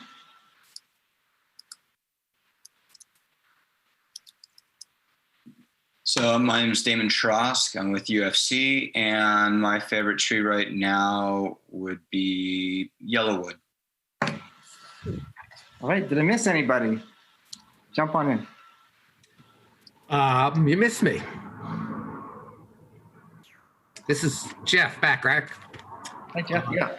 ESEE, and I have a phenomenal Japanese maple in my backyard, which at the moment's my favorite tree. Great. Okay, well, now everyone who's signed up to testify, you know who's going to be speaking, and I see Daniel raising your hand. Please jump in. I can't see everyone on the screen, so my apologies if I can't see everyone. Daniel Newberry. I'm with UFC as well. And I guess my favorite tree changes from day to day, but today it's an English walnut because we have a huge one in our front yard that is the very last walnut tree of what was a 20, 30 acre walnut orchard in our neighborhood that was blown down in the Columbus Day storm. So this is also a very old walnut tree. Okay. So we'll open this joint hearing, and I want to encourage Vivek Chandas to chime in anytime you so feel as the chair of the Urban Forestry Commission to start off right now with any conflicts of interest or disclosures anyone would like to make. So you can use your virtual hand. That's going to help me because I can't see everyone on the screen at once. Okay, I'm not seeing any right now. And I have a question. Do we have a quorum of the Urban Forestry Commission? It doesn't look like we do, but we have our public hearing will remain open until September 17th when we have our UFC meeting. And Okay. so I'm going to ask all the UFC members to hold any motions or votes until that September 17th meeting. Okay. Thank you. Then we'll start off right now with a BDS, Bureau of Development Services, brief staff presentation. After that, we'll have a similar presentation from Emily from Bureau of Planning and Sustainability. We do not have a Urban Forestry Commission quorum right now, and I think the recommendation I heard was for us to continue this for them. Could someone please help me out on that, if that's going to help with our process? Eli, this is Emily. Yeah, hi, Emily. Emily Sandy. I think the recommendation is that the UFC will continue their hearing through September 17th. We're figuring out some logistics and next steps, but I believe the PSC can wrap up their hearing today. We had a recommendation for you earlier to keep the written record open at least through noon Friday, September 11th. And then over the next day or so, we'll figure out how the rest of how the UFC is going to work. Okay, thank you. So the written testimony will remain open for the PSC until noon on Friday. And for the Urban Forestry Commission, this hearing will be continued to September 17th. Give me a nod if that sounds right. Okay, thank you. Correct. Then with that, let's shift to a brief presentation from BDS staff. I'm guessing that's Emily. Okay, I am sharing my screen. This is Emily Sandy. I'm with the Bureau of Planning or Bureau of Development Services. I'm going to try to minimize this here. Thank you for the good briefings we had with each. Let's see, we briefed the UFC on August 20th and the Planning and Sustainability Commission on August 25th. In response to some of the questions that came up at those briefings and afterward, we have a really hopefully short presentation. Most of this was sent to you in memo format last Friday, September 4th, but also for the benefit of the people viewing from home, we'll just go ahead and go over that. So we have some maps we put together, some additional data, and then response to some questions related to Goal 9 and the upcoming economic opportunities analysis update. And again, I just want to acknowledge everyone that's been working on this from BPS, Sally Edmonds, Jeff Cottle, Steve Kuntz, and Tom Armstrong. From Urban Forestry, Nick Desai and Brian Lando. And then also from BDS, Kimberley Talent, who you heard from earlier today. So again, the following maps and data were presented to you in a memo on September 4th. One thing that was requested was the urban heat index overlaid with the currently exempt zones. So this shows the UHI within the exempt zones. This first map is largely showing only IH. And you can see a lot of IH has a relatively high heat index, a little bit lower towards the confluence of the rivers. And just for reference, on the legend here, it says 21.7 to 33.2 degrees Celsius. That translates to about 71 to 92 degrees Fahrenheit, just for reference. And then this is most of the rest of the exempt zone. So you can see in the central city, the index is lower. And the central city is comprised mostly of CX and EX. And then when you move to the central east side, that's a mix of EX, CX, and IG1, and then down to Brooklyn Yard, which has a relatively high heat index, that's IG1. And just to recap, the staff proposal is to remove the exemptions in CX, EX, and IG1, but not IH. The next two maps show existing tree canopy, and it also illustrates the areas that the tax lots that were part of the economic analysis that we did. So as a reminder, the analysis focused on buildable land inventory sites. I'll refer to those as BLI sites. Those are shown in brown and blue.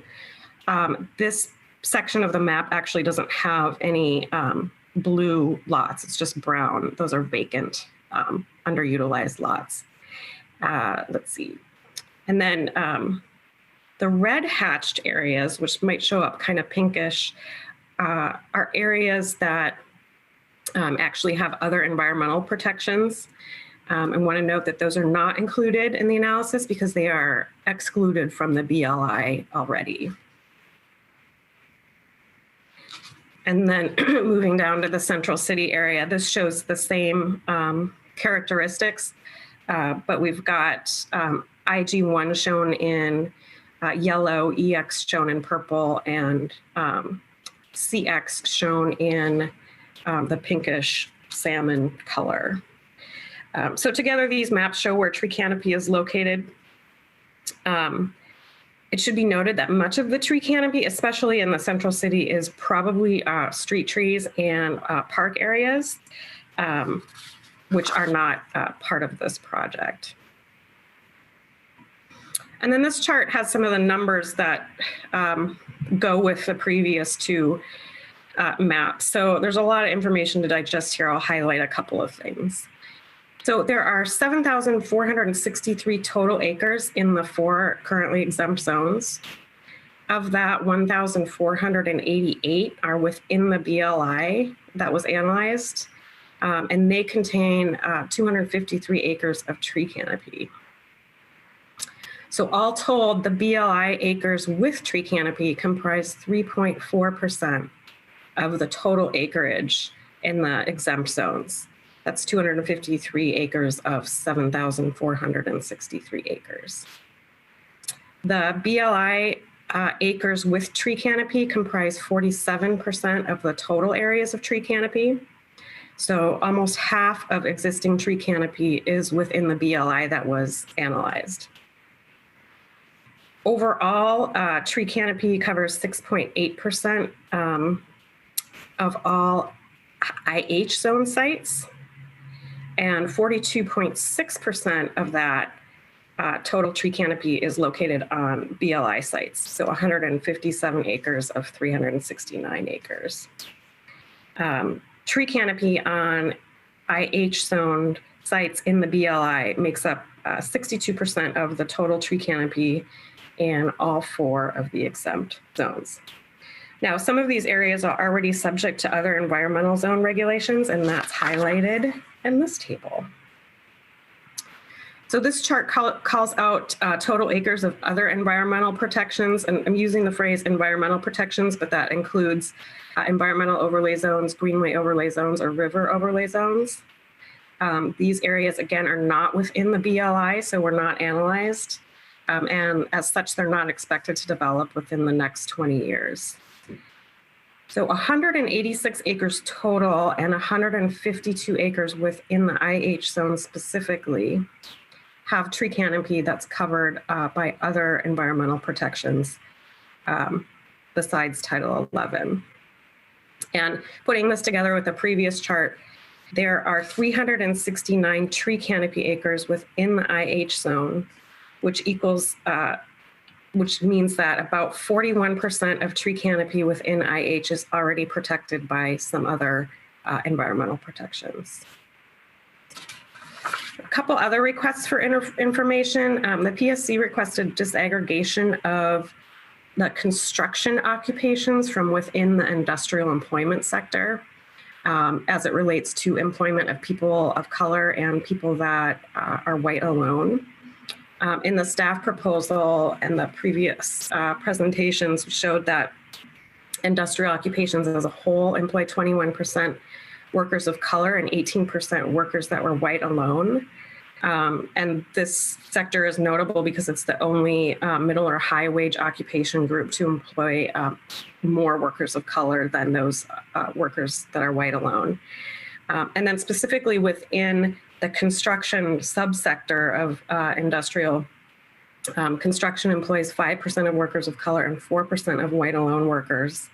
And the other subsectors combined employ 16% workers of color and 13% workers white alone.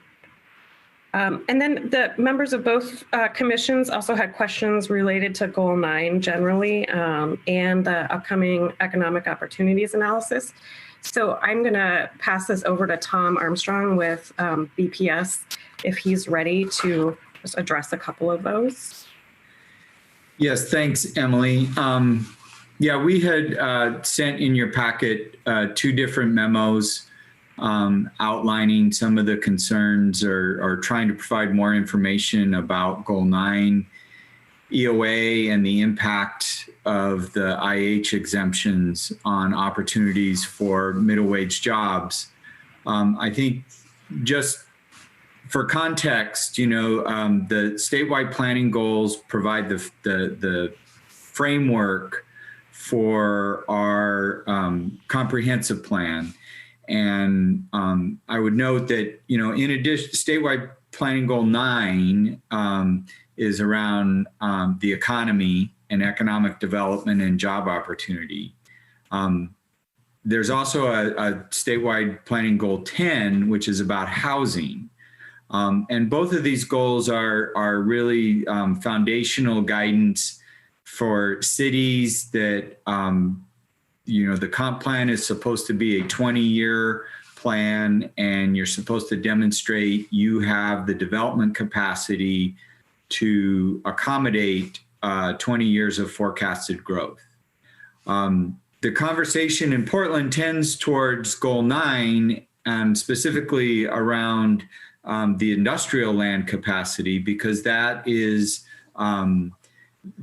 has the most constrained capacity in Portland. We have lots of capacity for housing in the city, and so the housing impacts tend to be less of a focus in these analysis. But both Goal 9 and Goal 10 have an administrative rule that really lays out what the city is supposed to do to demonstrate that we have a capacity to accommodate 20 years of growth, and that these documents and analysis, which on the Goal 9 side is the economic opportunity analysis, is adopted as part of a supporting document to the comprehensive plan. And so when we adopted the EOA and the comp plan in 2016, as part of that, we recognize that as economic and housing forecasts change and are updated by Metro and allocated to the city of Portland as sort of our share of regional growth, that we need to update and refresh, particularly the EOA, every 5 to 7 years. And Metro has just or is about to finish their process in updating the regional forecast that takes us out to 2040. And we have a work program that we included in your packet that will take that forecast information and look at development trends that have occurred over the last 4 to 5 years, to update our assumptions in the EOA about how the city is growing jobs, what type of development we've been getting, and then begin to essentially rebuild the analysis in the EOA. And that really is, and this will result sometime in 2022 in a new EOA that provides sort of a new understanding about what types of job opportunities the city's going to provide over the next 20 years. As part of that process, there are a lot of demands on this industrial land capacity, not only from these tree exemptions, but as you previously heard, updating the environmental zones, especially along the Columbia Slough. We also have new federal floodplain regulations that we need to account for, as well as other projects on the other end that looks at converting industrial lands, such as a potential proposal for a baseball stadium at Terminal 2 or a streetcar extension to Montgomery Park. All of those are factors that sort of have to comply with our Goal 9 assumptions and analysis. And so what we anticipate getting to in early, winter, spring of 2021 is begin to look at these different scenarios as to and what those impacts or trade-offs are to our employment capacity for different types of jobs as we grow into the future.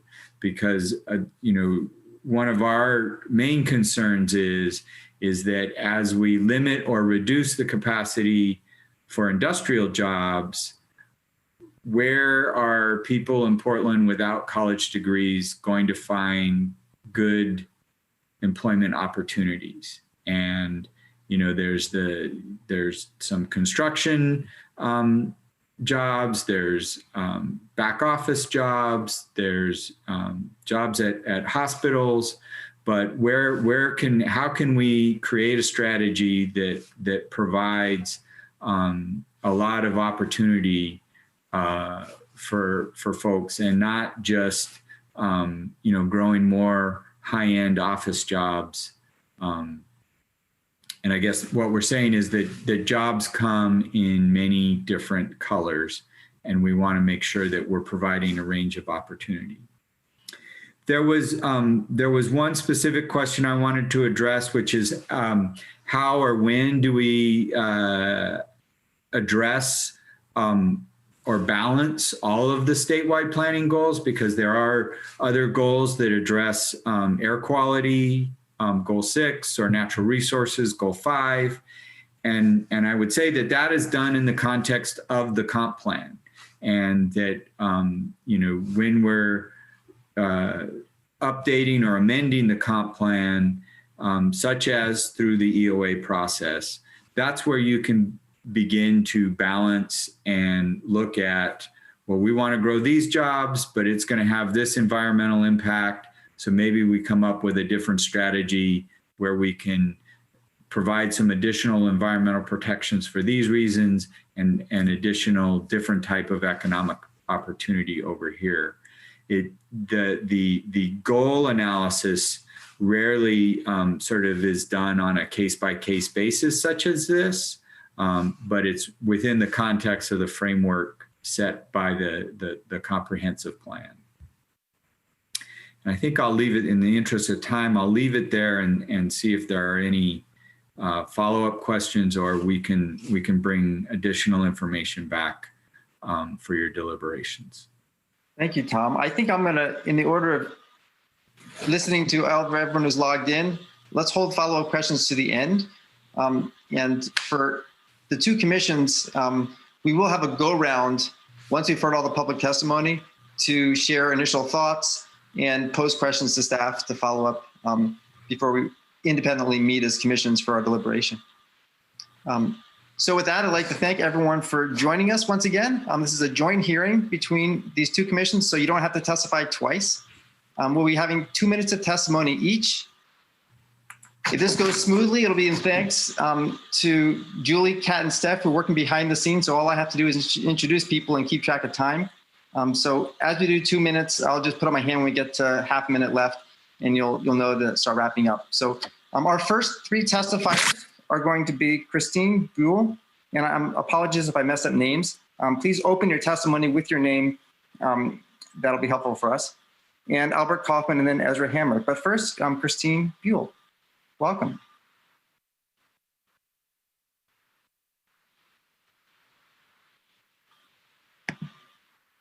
And thanks for being our guinea pig to see if this all works. And Christine, you have now been promoted to panelist, so you can unmute yourself.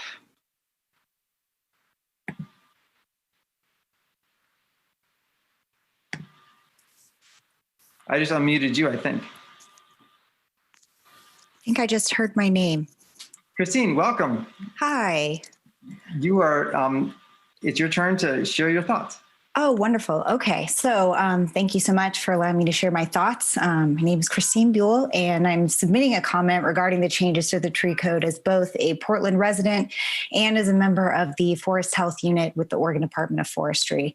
While I'm really pleased to see the proposals for the replacement of smaller diameter trees, I think that's a great improvement. I think there's more that can be done to conserve the ecology around our urban and suburban areas that maybe might not be addressed as clearly by the city of Portland or Metro. I looked through some of the tree code that you have, and I know that you want to keep it general. I know how that works, similar to our Forest Practices Act. That keeping it general allows flexibility for people to make decisions that apply to a lot of different situations. But I think there are some simple ways that it wasn't really clear to me that we might go in this direction for trying to conserve the ecology that we have at our hands. So Portland's really lucky to have habitat that can support a variety of tree and understory species. And we have a lot of remnant forest outside of Forest Park. But we are a growing city and we have a lot of developments. And I hope we go in the direction, especially with larger developments, making more of an effort to build in rather than over Portland. And as was shown earlier in this meeting, in the mapped areas that are most at risk of losing some of these habitat areas or most being affected by removal are the areas in East Portland where our native ecology is being most reduced or altered. So in addition to requiring the replacement of smaller diameter trees, I would also propose that there be some sort of species replacement requirement. And I realize that's already built into some of the City of Portland and Metro plans, but not broadly within the tree code. And what I'm talking about is leaning towards planting more natives, resilient species. I just heard the timer go off. Can I finish my last sentence? Sure. Okay, and replacing with comparable trees. So replacing a conifer with a conifer and replacing with what looks good right now with also something that can be resilient for the long term. Thank you, Christine. Yeah, thank you so much. Next, we have Albert Kaufman. Are you here? Neither Albert nor Ezra is. Albert just joins us. There we go. Deadline. Albert, jumping in, please. You're on. Hi, everybody. Well, I literally did just jump on, so there's not a ton of context for my understanding of what you guys have heard so far and not. So I will just say very briefly that I'm interested in the tree code, the changes that have been brought forward, that were brought forward before. I certainly want to see those happen. And I would be for an even stronger approach that preserved even more trees. So I think you all know that about me, and I will leave it at that. Thanks so much for convening everybody and doing awesome work. Thanks for sharing. Next, we have Ezra Hammer. I don't see him. Ezra isn't here. Justin, and then Bob is the next. Do you mind if I'm talking? That's great. Thank you. So Justin Wood.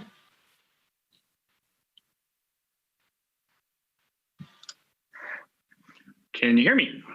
Yes. Okay, great. My name is Justin Wood, and I am a home builder here in Portland. I am a current DRAC member. I am the current president of the Oregon Home Builders Association, and I'm also one of the original committee members from the Title 11 Tree Code Writing Committee. I did want to provide you guys with some thoughts against lowering the threshold to 20 inches for the tree removal. I am an infill home builder, and I specialize in first-time home buyers. I am one of the few builders that's a for-profit builder that still uses the SDC waiver program, the tax abatement program when it's available. And I can tell you it's getting harder and harder to build entry-level housing in Portland. And every time we add more costs to doing that, it just makes it that much harder to do an entry-level house in Portland.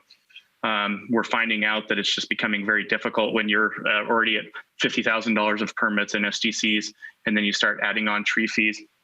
And many times these small infill lots, it's just not possible to save trees. Generally, as a home builder, for a variety of reasons, trees add to the value of homes when we're building houses. And they also, economically cost extra money to take down. So we generally try to design around trees whenever we can. But generally, when you're dealing with a fairly small lot, it's just not feasible or practical, and the cost has to be added onto the cost of the house. Just real quick, originally when we sat on the tree code committee, we wanted to come up with a tree code that worked to incentivize people to preserve trees, but also to preserve the largest, most significant trees. We originally had conversations about having that be around 60 inches. That got lowered to 48 inches, then it got lowered to 36 inches, and now it's being considered lowering to 20 inches. So I do think there are going to be some pretty significant cost impacts on that. And I just want to, consider the affordability of housing in Portland, and also trying to consider options for how we can incentivize people to retain trees when possible by designing houses around them, but also to consider that sometimes not all trees are created equal when they're placed right in the middle of a site, whatnot. So thank you for your time. Thank you very much. Ezra, Eli, are we allowed questions, or do you want to? No, if we have brief, I've got to figure out how to make my phone stop dinging here. I will take, as long as the questions, yes, they'll take questions now. I just wanted to ask Justin Wood. I mean, obviously he's a very experienced home builder. What you're talking about is pretty much anecdotal. Can you just give us a sense of two things as quick as you can? Talk about the cost impact of having to take down a tree or two when you're building an affordable home for a first-time home buyer, and some sense of how often does this happen, that you look at a lot, see a tree problem, and it scares you from trying to build? Well, for starters, I do think there's a number. Currently, there's a number of lots where now, if we see a 36-inch tree or larger, we have to weigh in that. I think there's a number of lots we've looked at over the past few years that have had trees between 20 and 36 inches, where we haven't had to necessarily not build on the lot because it wasn't that cost prohibitive for a 20-inch tree. And whereas changing it to the new model will make it more cost prohibitive and will make us think twice about doing it. So I think the unintended consequence is one of two things. Is one, you're going to force people to build a more expensive home to be able to cover the cost of removing that tree. And so that's what seems to happen in a lot of neighborhoods in Portland. We compete against guys for the same lots in the same neighborhoods that are building houses that cost $100,000 to $200,000 more than we do. And so it just makes it harder for us to provide our product, and it'll be, I guess, a little easier for them to provide the higher end product. And then, on an average lot of ours, just going from 36 inches to 20 inches, one tree in the, 20 to 30 inch range just alone costs us, $5,000 to $6,000 to $7,000, depending on the size of the tree for that size of a tree. Obviously, and that's not even talking city fees. That's just the cost of removing a tree. So if there's a couple of trees, we could be looking $7,000, $8,000, $10,000 just to remove them. So it's generally not our goal to do that if we don't have to. Okay, thank you. And Steph, since you've got a closer eye to the list, I'll ask you to call up who's next. Yeah, we've got Bob.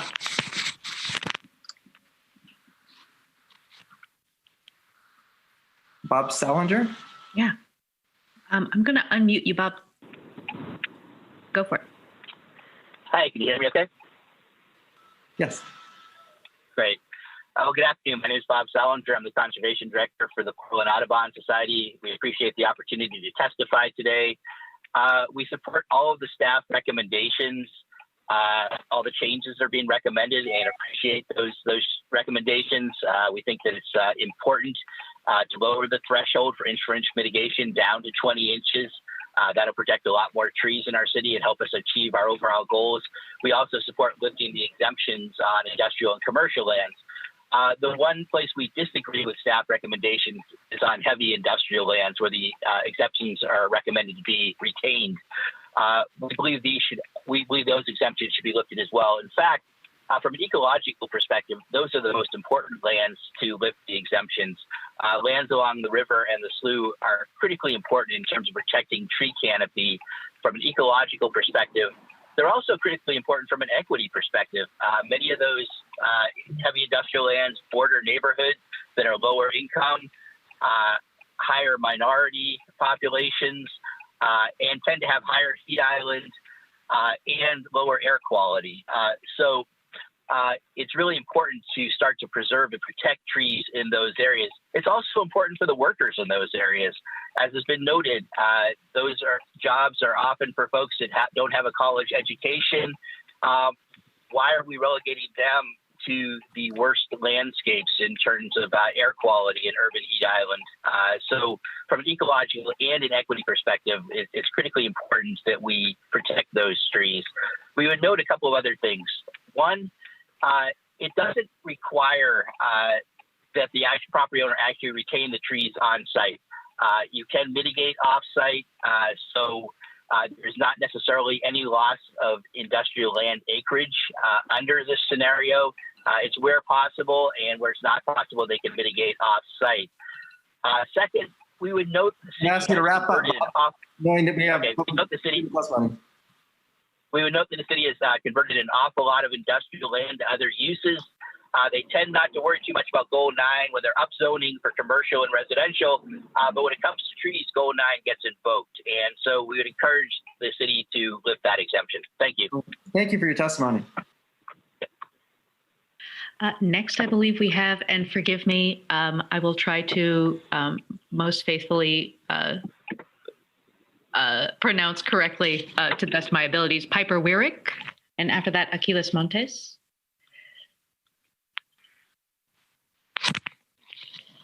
Welcome, Piper. Hello, my name is Piper Wyrick. I'm with the Portland Youth Climate Council. Thank you for all of the work you've done for our urban tree canopy. However, I'm also in agreement that requiring mitigation for only some of industrial land protects only some of our city. Portland used to have the reputation of being America's #1 environmentally friendly or green city, but today we're known for having the 4th worst heat island temperatures in the US. It seems like Portland city government knows what is right when it comes to addressing climate change, but what they don't know is how to stand up to industry and capital. Now's the time to figure that out. I'm asking you to push City Council to remove exemptions from all industrial and commercial land, including heavy industrial. Protecting trees on heavy industrial land is critical not only when it comes to protecting our environment, but also our communities, as Mr. Salinger touched on. Heavy industrial zones are often near low-income neighborhoods, areas historically targeted with racist housing policies, and the city's most ecologically valuable and sensitive areas. Environmental hazards due to tree loss disproportionately affect the residents of color and other marginalized communities that live there. Industry may provide good wage jobs for people of color, but at what cost? Industrial workers spend large portions of their day in these polluted areas, causing major health repercussions and increasing their risk of COVID-19. Trees absorb air pollution, improve air quality, and cool the industrial land and its neighbors. This is why we must remove the tree code exemption on heavy industrial lands and hold those landowners accountable too. We cannot stop just partway. As the climate crisis worsens, all zone types in the city must work towards the city's climate goals and protect our urban tree canopy. The EOA itself states that it doesn't take into consideration the effects on the environment and humans, but that doing so could change the conclusion. We can't keep prioritizing industry over all else and assuming that more lands means more jobs and growth. Decisions need to be made without industrial bias and without prioritizing industry before all other considerations. If this is not possible, the city needs to ask the state for a waiver on Goal 9. We need to stand up for trees like they're our first line of defense against the hazards we face, because they are. We need to hold on to what we know is right when it comes to environmental justice, because in the future we'll regret if we didn't act sooner. Thank you. Thank you, Piper. Thank you for your testimony. Next is Aquiles Montes.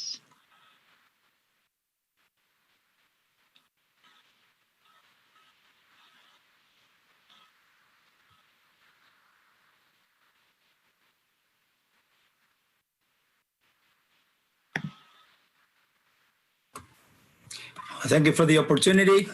I would like to second to what Justin Wood mentioned, the restriction that is built to builders and the cost to having more affordable housing in our low-income neighborhoods.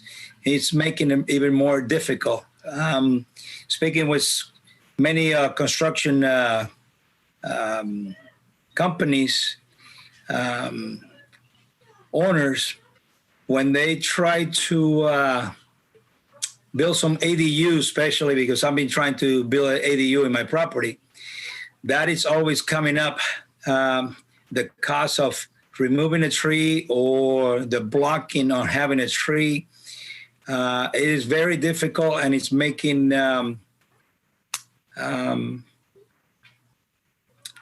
not having enough lower startup costs for homes for low-income families, especially people of color.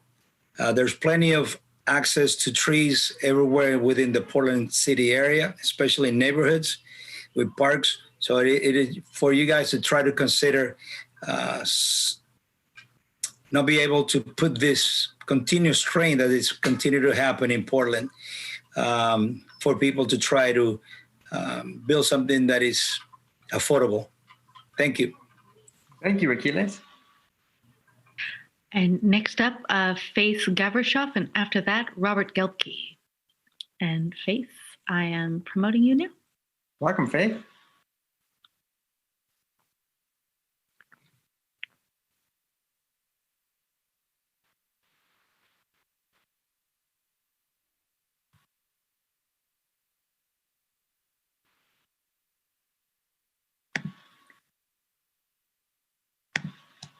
Faith, I'm going to ask you to unmute right now.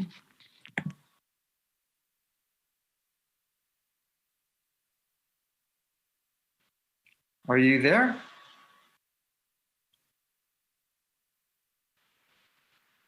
Okay, let's maybe jump to Robert while Faith figures out the access point. Robert, welcome. Hey, it's good to be here. Thank you for this opportunity. A lot of weird names in a row to pronounce here, so congratulations to everyone for figuring my name out too with that big batch. My name is Robert Gelbke. I live at 2221 Southwest 1st Avenue in the American Plaza Towers complex in downtown Portland. I'm here representing the Downtown Neighborhood Association and its Land Use Committee. We are pleased to support the tree code amendments that specifically apply to our downtown neighborhood, where approximately 15,000 residents live. It's also one of the densest concentrations of those living in affordable housing in Portland. Healthy, mature trees matter to this population. These trees have direct impacts on heat island effects, carbon storage and sequestration, and enhanced air quality for both residents and those working in or visiting downtown. So, removal of the exemptions of tree preservation and tree density requirements from the CX and EX zones on both private and city-owned or managed properties will be a big plus for this population. Also, reduction in the thresholds for required preservation of trees from 36 to 20 inches is an additional improvement for our residents, given that the more mature a tree is, the more positive its impact on air quality and runoff is. One dramatic example of this is the ability of one mature elm tree to store 7,400 pounds of carbon while sequestering 87.5. A similar cedar is only 10% as effective with its paltry 714 and 11.4 pounds respectively. These numbers alone make it abundantly clear how important mature deciduous trees are to quality of life issues. An even more troubling fact was reflected in the Portland Parks and Recreation Street Inventory Report, Downtown Neighborhood, dated November 2013. Tree canopy covers only 17% of downtown, significantly below Portland's citywide canopy of 28%. Any further erosion of these canopy coverages percentages would directly decrease quality of life. All in all, it's an easy conclusion. These trees really do matter to those people living and working in downtown. Thank you. Thank you. Perfect timing. Dave, have you been able to log in?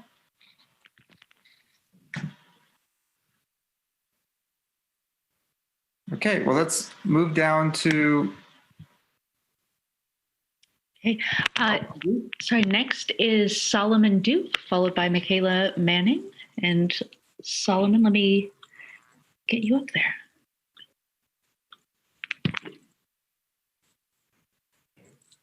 Welcome, Solomon. Hi, I am Solomon Duke, also representing the Portland Youth Climate Council.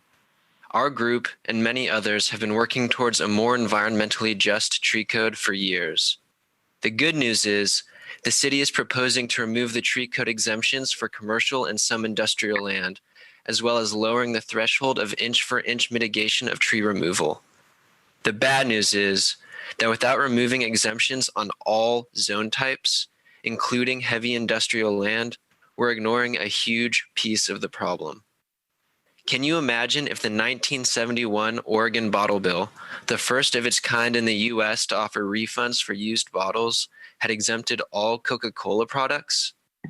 This would drastically reduce the amount of bottles being recycled while giving an upper hand to one of the world's wealthiest corporations. Do not make this mistake. Make the tree code strong like the Bottle Bill.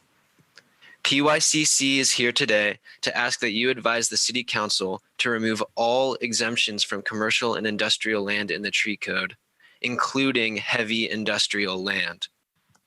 The economic evaluation used to argue for the exemption of heavy industrial land provides insufficient data that is skewed towards benefiting corporations.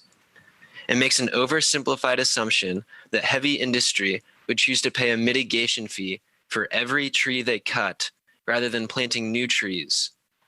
Instead, there should be a reanalysis that includes the option of replanting trees rather than paying the mitigation fee, allowing a full range of economic possibilities that could lessen constraints on industrial landowners. Forests are smoldering, the ice is melting, and entire communities are left to reckon with the effects of unmitigated climate change.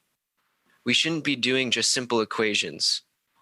We need a comprehensive view that takes the health of the environment, community, and climate to heart.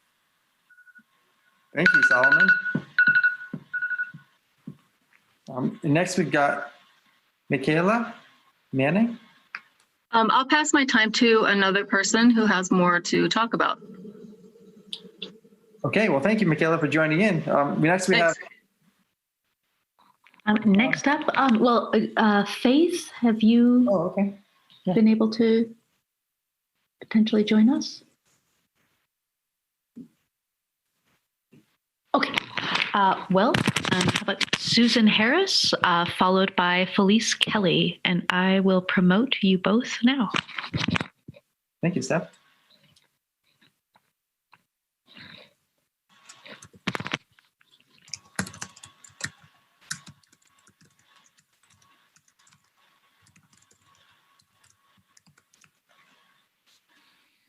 Hi, this is Susan Harris, and I am the Clean Air Committee Chair for the Arbor Lodge Neighborhood Association. And I'm here to ask you to please find ways to preserve trees.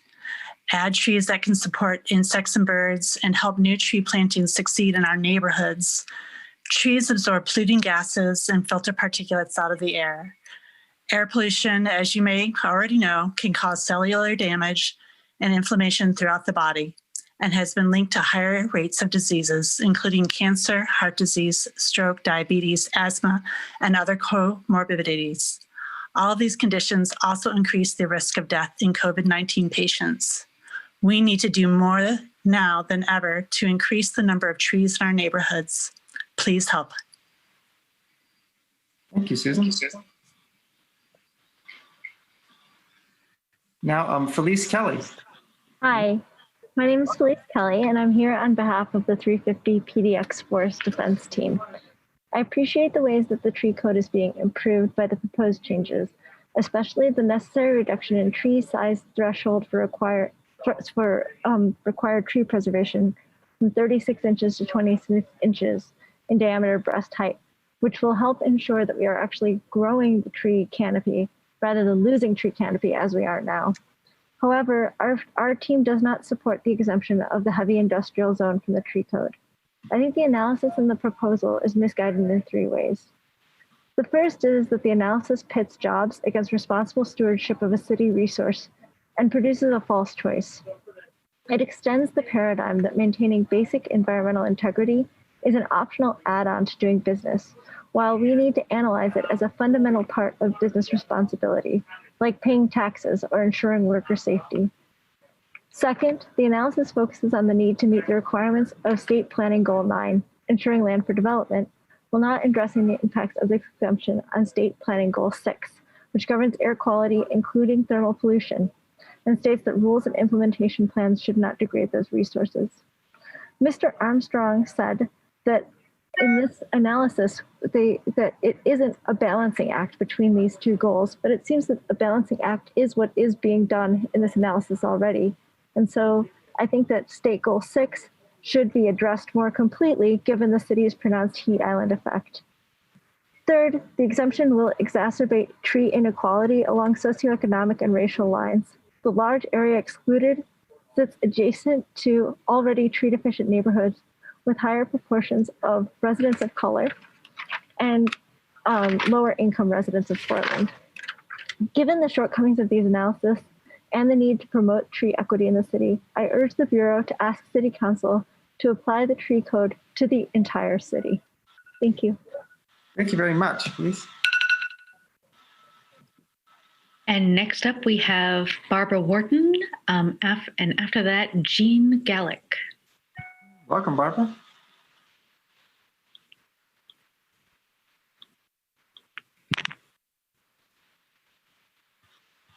Are you able to jump in? Let's see. I'm going to try to unmute you, Barbara.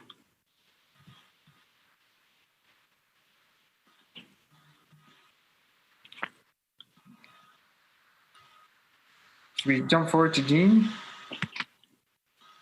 Jean, are you able to? Okay, can you hear me? Yeah, we got you. Thank you. Okay. My name is Jeannie Galick. I live at 7005 South Virginia Avenue. I'm supporting the improved tree code. I know it's the result of much hard work and analysis.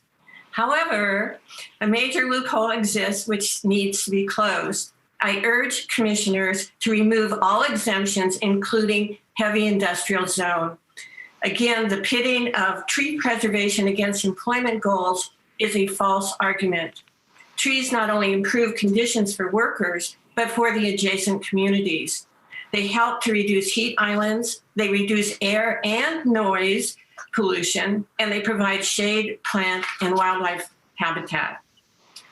I urge the Commission to reduce the tree size threshold to 20 inches in diameter on both private and publicly owned property. Trees, particularly larger trees, reduce storm runoff, increase property values, save energy, and improve economic stability. And this is from the Forestry Commission. Pretty amazing benefits and ones we need to encourage.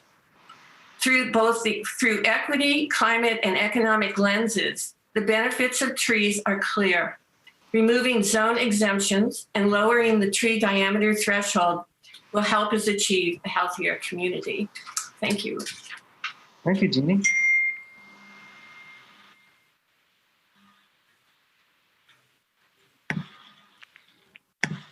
Barbara? Okay. I see your hand up.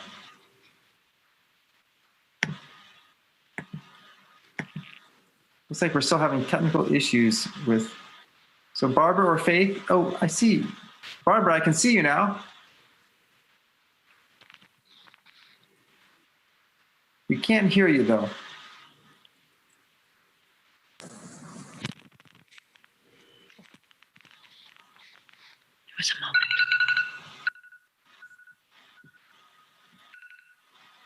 I'm sorry, I can't hear Barbara.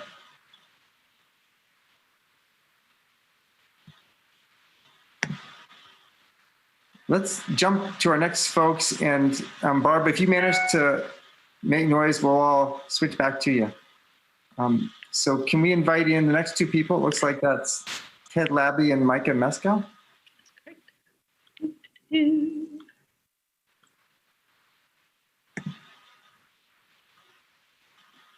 So Ted, you're welcome to begin your testimony. Thank you. Thank you. Good afternoon, Planning Sustainability Commissioners and Urban Forestry Commissioners. My name is Ted Labby, and I'm Executive Director of the Urban Green Spaces Institute. I did submit written testimony, and I just wanted briefly to state today a couple highlights. We do support the city's proposal to reduce the tree size threshold as proposed, and the proposed Title 11 exemptions for industrial and commercial zones.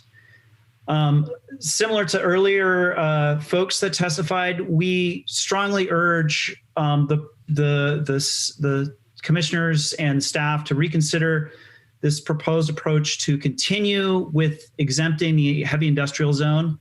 And I think it's important to acknowledge what the Johnson Economics report does and does not do. And I want to point you to some earlier written submittals, testimony by the Portland Audubon Society on why that analysis was flawed. It removes all, what the staff is proposing to do is continue with a wholesale exemption on the heavy industrial zone. I think that the approach ignores the world of possibilities that lie in between, requiring all of the tree code versus giving them a wholesale exemption. And the staff did not explore any of those opportunities and the possibilities. And I want to ask you to request staff to examine some ways that we could maybe require portions of the Title 11 tree code to apply it in the heavy industrial zone. None of that was looked at in the staff analysis. So please push back on the staff's analysis, on the Johnson Economics report. You have that opportunity in your work, and I would encourage you to review our written testimony and Audubon's as to why that analysis was flawed.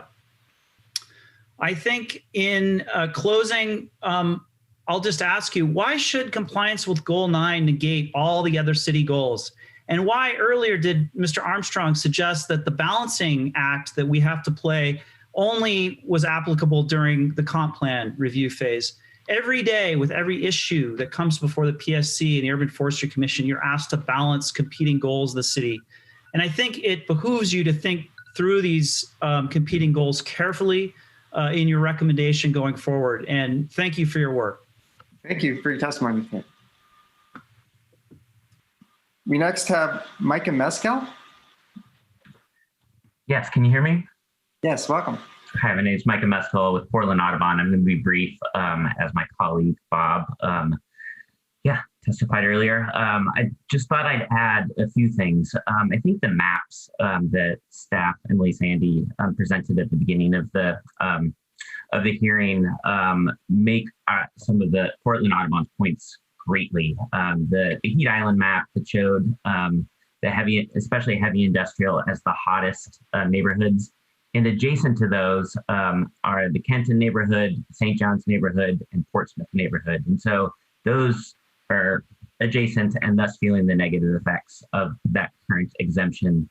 I think also the map that showed of the significant portions of vacant heavy industrial land.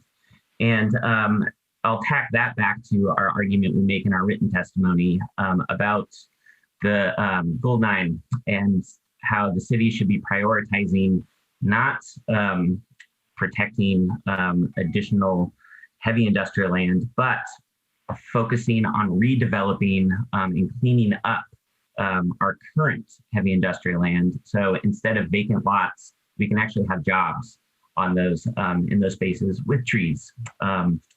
And then lastly, a couple of the, we heard from Justin Wood about some of the infill issues he has with affordable housing, of trying to pencil that in with the tree code. And in Portland, for lot sizes smaller than 5,000 square feet, much of Title 11 is exempt from small infill projects like that.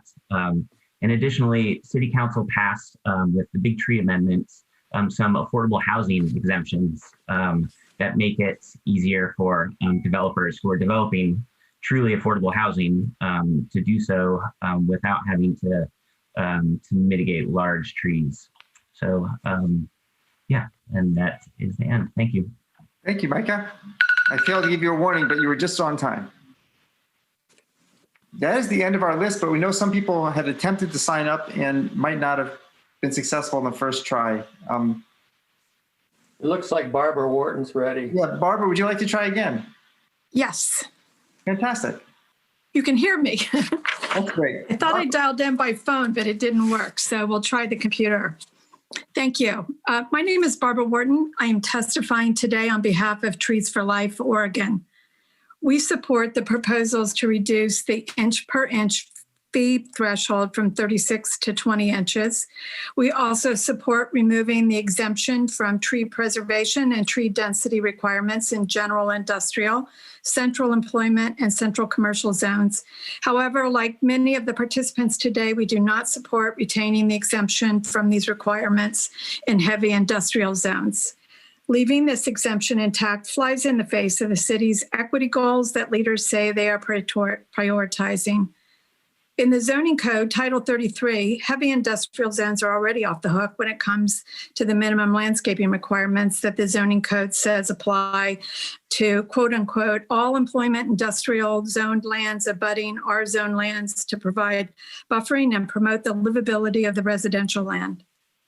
According to Table 140-2 of the same code, landscaping is only mandated for general industrial 2 zones and general employment 1 and 2 zones, not for heavy industrial zones.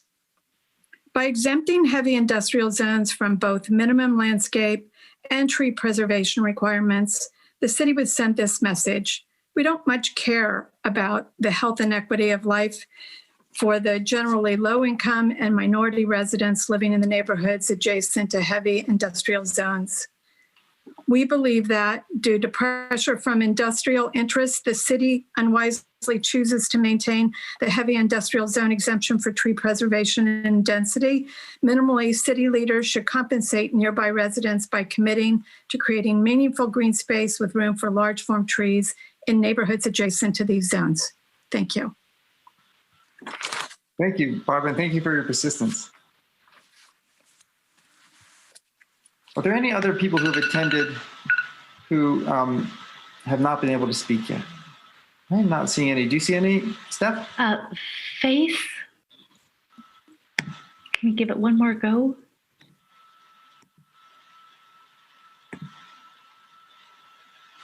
Okay, I'm not seeing success yet. Thank you if you've been trying, Faith. I will, at this point, close oral testimony to the PSC. The Urban Forestry Commission has not had quorum at this session, so they will continue their hearing to September 17th. If you'd like to provide comment for the PSC, we will leave that open until noon on this Friday. So for those of you who may have had trouble issuing testimony in person or electronically, this is your last chance. You have till Friday at noon to send us any additional comments you have. And with that, I would like to go to a round robin. We can all share what our thoughts are after we've heard this testimony. So I'm going to ask people to use your virtual hand raising options, as I can't see everyone on the screen at once. And if people like to share any thoughts as we have staff help work with us on the project? That'd be great.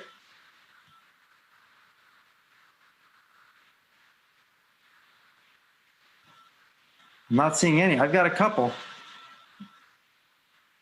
I'll let Mike start, and then I'll jump in after Mike.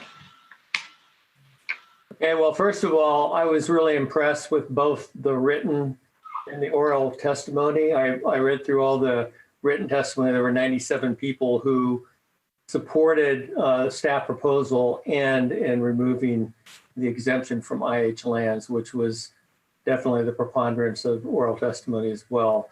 I guess from the perspective of staff, I'd ask, and I hadn't thought about this, Mr. Salinger's comment about the opportunity for offsite mitigation, which he argues would not result in loss of acreage. So I'd be curious to hear staff's response about that. And then Ted Labby's comment. And actually, earlier in the week, I asked Tom Armstrong the same question regarding are there other ways, other creative ways to address the industrial IH lands, as opposed to applying, I'm not sure I support this, but I think the question is there something in between full implementation of Title 11 IH lands that could be pursued that would achieve a lot of the objectives, particularly along the rivers and Columbia Slough and neighborhoods that will be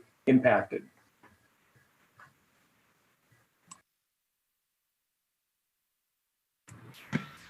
A couple thoughts. One of them is piggybacking on what Mike said. I would be interested in hearing not an all or nothing option for the IH zones, and would be open to splitting this project into 2 projects if that would be necessary, so that the staff recommendation could proceed to council on current date and give staff a little more time to come up with a middle ground that would be defensible, to apply more protections than we have today in the IH zones.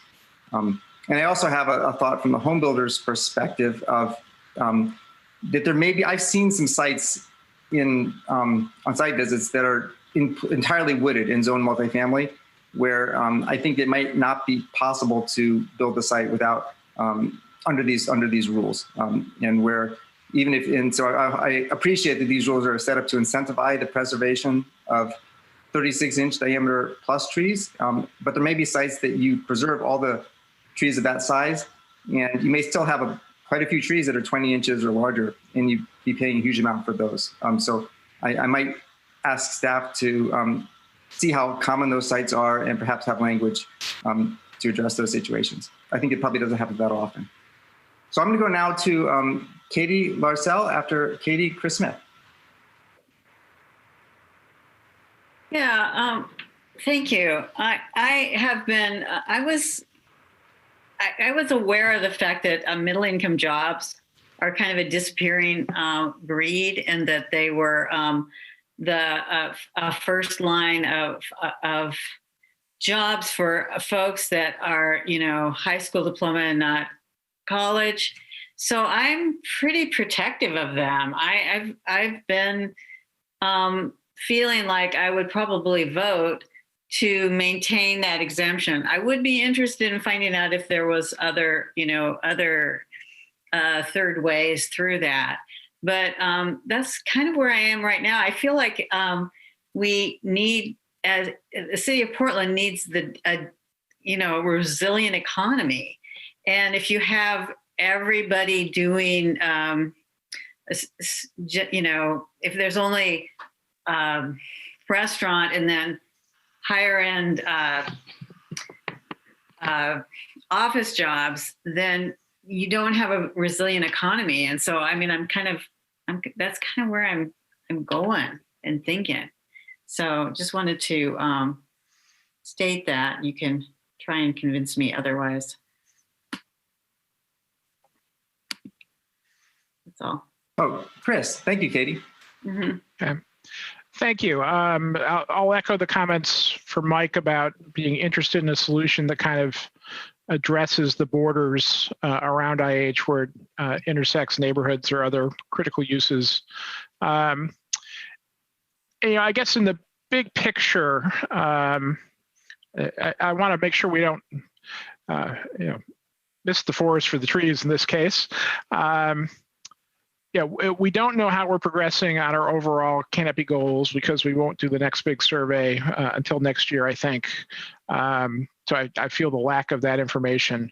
But it seems very clear to me that we have a huge distributional problem, and I would hope that we're looking at how we can address that within the current framework. I think how the tree fund gets spent is largely an administrative matter. So I would hope that efforts are underway to direct those resources to mitigate the huge discrepancies between neighborhoods in the amount of canopy. And then I want to comment about the EOA. We do an EOA infrequently. It seems to me that the context has changed radically in that we now have a climate emergency declaration from the city, and we have the governor's executive order, which I'm told that DLCD is taking very seriously in terms of figuring out their role with respect to climate change. Shouldn't the EOA be one of the city's primary expressions of a Green New Deal look on the economy, so that we're not doing this trade-off between environmental values and jobs, but instead we're finding some way to integrate those so that the investments we make for resilience, for climate and the environment are also steps that deliver good, clean jobs. So I would challenge staff and those commissioners who will still be around for the full EOA process. I'll be gone by then, but those of you who will be finishing that up, I would really challenge you to look at how we can reconceptualize the role of the EOA in both our climate and economic goals. Thanks. Thank you for that charge, Chris. And it was great to see that the EOA comes through the PSE. I had not known that before this project. Next, we'll go to Jeff Blackrock. Thank you. I want to focus on the housing side of it. And I can understand when we asked Justin Wood that it's anecdotal. I don't think there's a way we can ask staff, maybe we can, and Eli, you brought it up, to do some kind of a more quantitative sense of what's the potential housing loss. But again, we do have a housing crisis. It's been declared by City Council. We're all aware of it. And so this is just one more incident where we're going to impose new costs. We're not really sure how much, and maybe it's not major, but I think we have to be honest and say we're imposing some costs. We will lose some affordable housing units, and that bothers me. And I'm wondering, I do have one question for staff. One of the people who testified said something about Title 11 has an exemption for affordable housing. I wasn't aware of that. And if it does, or even if it doesn't, maybe that should be, I don't know if that's shoehorning something into this package that doesn't belong, but to say, to provide a Title 11 exemption for some forms of affordable housing. And if we did that, I would certainly not want to limit it to subsidized affordable housing. I don't know what a benchmark is for a first-time affordable house, but that should be part of an exemption process or an exemption. We have SDC exemptions for affordable housing. We have different programs trying to lower the costs for affordable housing. And it seems to me Title 11, if we're going to add more Title 11 costs that'll impact housing, I'd like to see us package it with some kind of a directive that creates an exemption in Title 11 for affordable housing. If there's not one there now, let's create it. If there is one there, I'd like to understand what it covers and see how we might use it in this situation before we further lower the threshold that triggers housing costs. Jeff, I think you're referring, Micah Meskel referenced the 5,000 square foot limit below 5,000 square feet. That's what he was referring to. Oh, okay. So it's tied to lot size, not to the product that gets built. Correct. Okay. Well, I want to ask briefly to Emily though, is there something related to the product that gets built where there's an exemption for affordable housing? I was just about to get on my email and email you. Do you want us to answer these questions as they It'll come educate on? us. That's great. If it's not short and sweet, then a memo would be ideal. There is an exemption for affordable housing from the inch per inch mitigation fee. And the exemption is if you qualify for an SDC exemption as verified by the Portland Housing Bureau, you are also exempt from paying the inch per inch mitigation fee. So right now that inch per inch fee starts at 36 inches. And if these amendments move forward, it would start at 20. And that's, public developments or private developments, such as Justin mentioned that he tries to pursue. Any developer can pursue that exemption, and they're exempt from the inch per inch mitigation fee. Thank you. Perfect. Next, we've got Damon Schrosk, and after Damon, we'll have Oriana Magnier. Damon.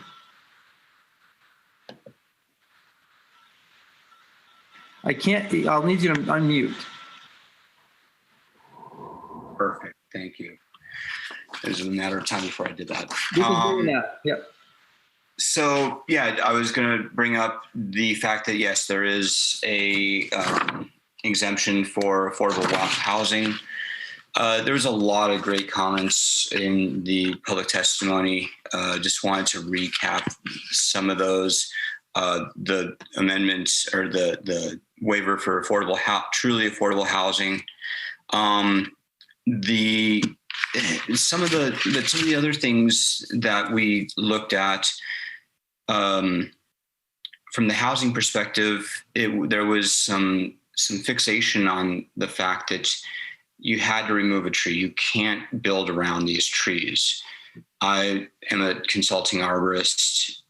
I help builders build around trees all the time. There are ways to do it if you go into the process thinking, well, I've got a tree here, I've got a lot, I need to build a building. How are we going to do this? So there are ways to do that, or make those buildings and make them successfully.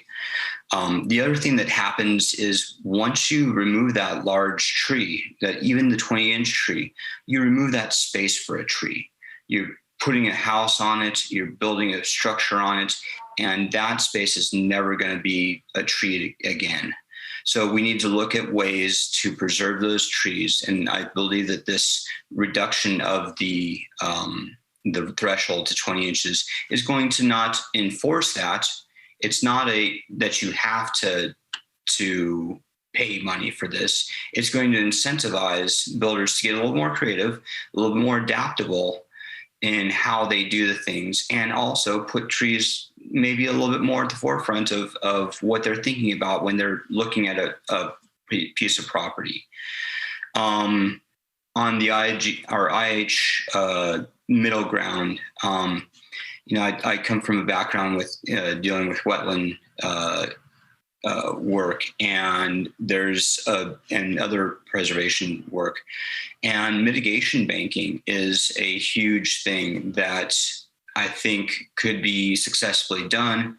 Maybe that lot that you were talking about, your site visit, where you have a bunch of 36 and 20 to the 36 or plus Doug firs out in East Portland.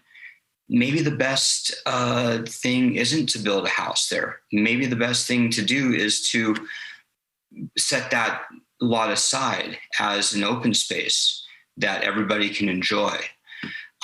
We're seeing too many of these spaces being just bulldozed, and that just increases the heat island effect, decreases the livability. When we're looking at providing equitable services of trees, those people are saying, well, we need to have trees taken out in these, or allow IH zones to take out trees, be exempt from the regulations. But yet those middle income jobs that you're touting in those places, that just puts somebody into a space where they're having to work in a desert and just a polluted desert. So I think that not only is it important to have those middle income jobs, but it's also important to make sure that those middle income jobs are in areas and in conditions that aren't just horrible. The analysis of the jobs that was presented to us at UFC, and I did some quick calculations, and the impact to jobs, I think, was only about 40 jobs a year that leaving out IH would impact. So to me, that's a pretty low number of jobs in the greater scheme of things, and making those benefits of trees more equitable. Thank you.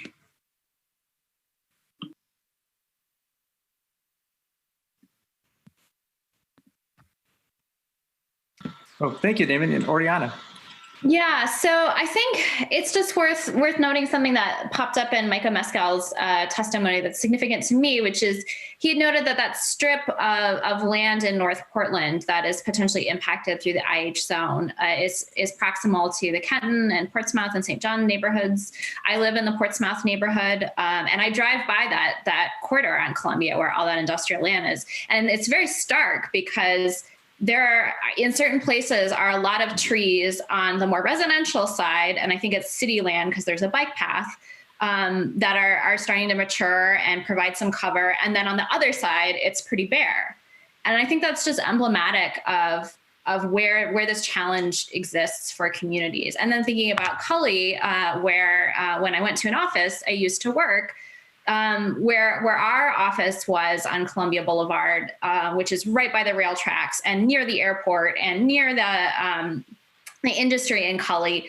That corner of Cully, there is not a lot of tree cover. You really feel that heat island effect walking across the parking lot to the Verde office. So just speaking from personal experience, I think it is significant to just name what the potential impact is here. Both of the less contentious elements of staff's proposal, but then I think also on that IH side. And to that end, I'd encourage us to be a little bit more creative, because I think we're buying into certain narratives about jobs and about Goal 9 that I think may be harmful in the long run and not serve not only just this conversation around trees, but our long-term policy goals around climate. And to speak a little bit more about what that means, I'd really like if staff has the capacity to explore what the health impacts are of those jobs on the industrial side. Like, I appreciate staff disaggregating out construction from industrial and understanding that there's still a lot of impact, in particular for Black, Indigenous, and other communities of color in the middle income and industrial jobs. But I still wonder, are those good jobs in the sense of what are they causing from a health care costs impact to those people in those jobs longer term? What is the cost? And are there more BIPOC community members in those jobs versus other middle income jobs? Because those are jobs that white folks don't want to take. And would ask the question for folks on this, on this combined commission space, how many of us would want to take an industrial job? And we have the privilege to have an office job. I want to echo Katie's concern that we shouldn't just have restaurant jobs and office jobs, and that we need opportunities for people without college degrees. But one way to do that is to change job requirements. And that's something that, at least at Verde and other organizations, there's less pressure on having a college degree to do certain things. That's a change that's easy to make outside of the scope of the work we do, but that we can culturally and socially change. Then there's the element of the health impacts and what we're valuing, but also thinking about where's the future of jobs? And I don't know that industrial jobs are it. And I think something I put out to staff with regard to the EOA that I didn't see in that work plan was, how are you incorporating future policy impacts? How are you incorporating the governor's executive order, which Chris brought up earlier? And then also the future of, if there are more ambitious climate goals, or there is more regulation of industry on the emissions end, that impacts the quality and preservation of those jobs. And also it creates the need for what we call in the environmental justice space a just transition, that you have to make sure that those jobs are preserved, but you put people in green jobs that are better for their health, better for the environment. And so we have a long-term, I think, social and cultural shift in that direction that's happening that I think we in this moment as a combined body should be considering, and not just buy into the narrative that industrial jobs are the best possible middle wage jobs for BIPOC communities and they must be preserved. And I think one good example of that is in the Portland area, we have the Portland Clean Energy Fund, which has a big workforce development component around green jobs.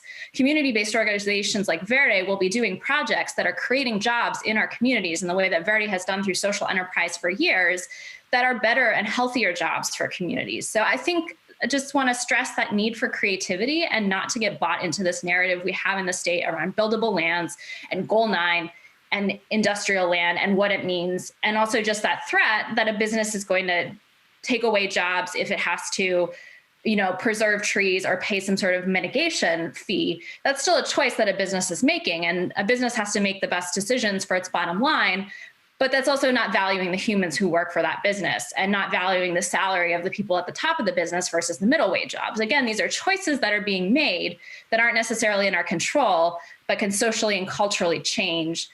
That doesn't create this dichotomy between trees and jobs, or trees that protect BIPOC communities from heat islands and job loss. So just in closing, I'd name, I think I support Eli's suggestion of maybe breaking out the IH side of things and doing a little bit more exploration in particular so we can have a more robust conversation outside of our normal realm on understand the job impacts here and the health impacts. I don't know, in the time that we have as a commission, we're going to get all of the information that we need. And we can also maybe start that longer term conversation around a Goal 9 exemption, or what do we build into that IH separation of the project, but what is the greater context? And then what is that policy context that we're looking at long term that may shift, and that our decisions need to be in context of not just the past and the present, but also the future. Thank you. Thank you, Oriana.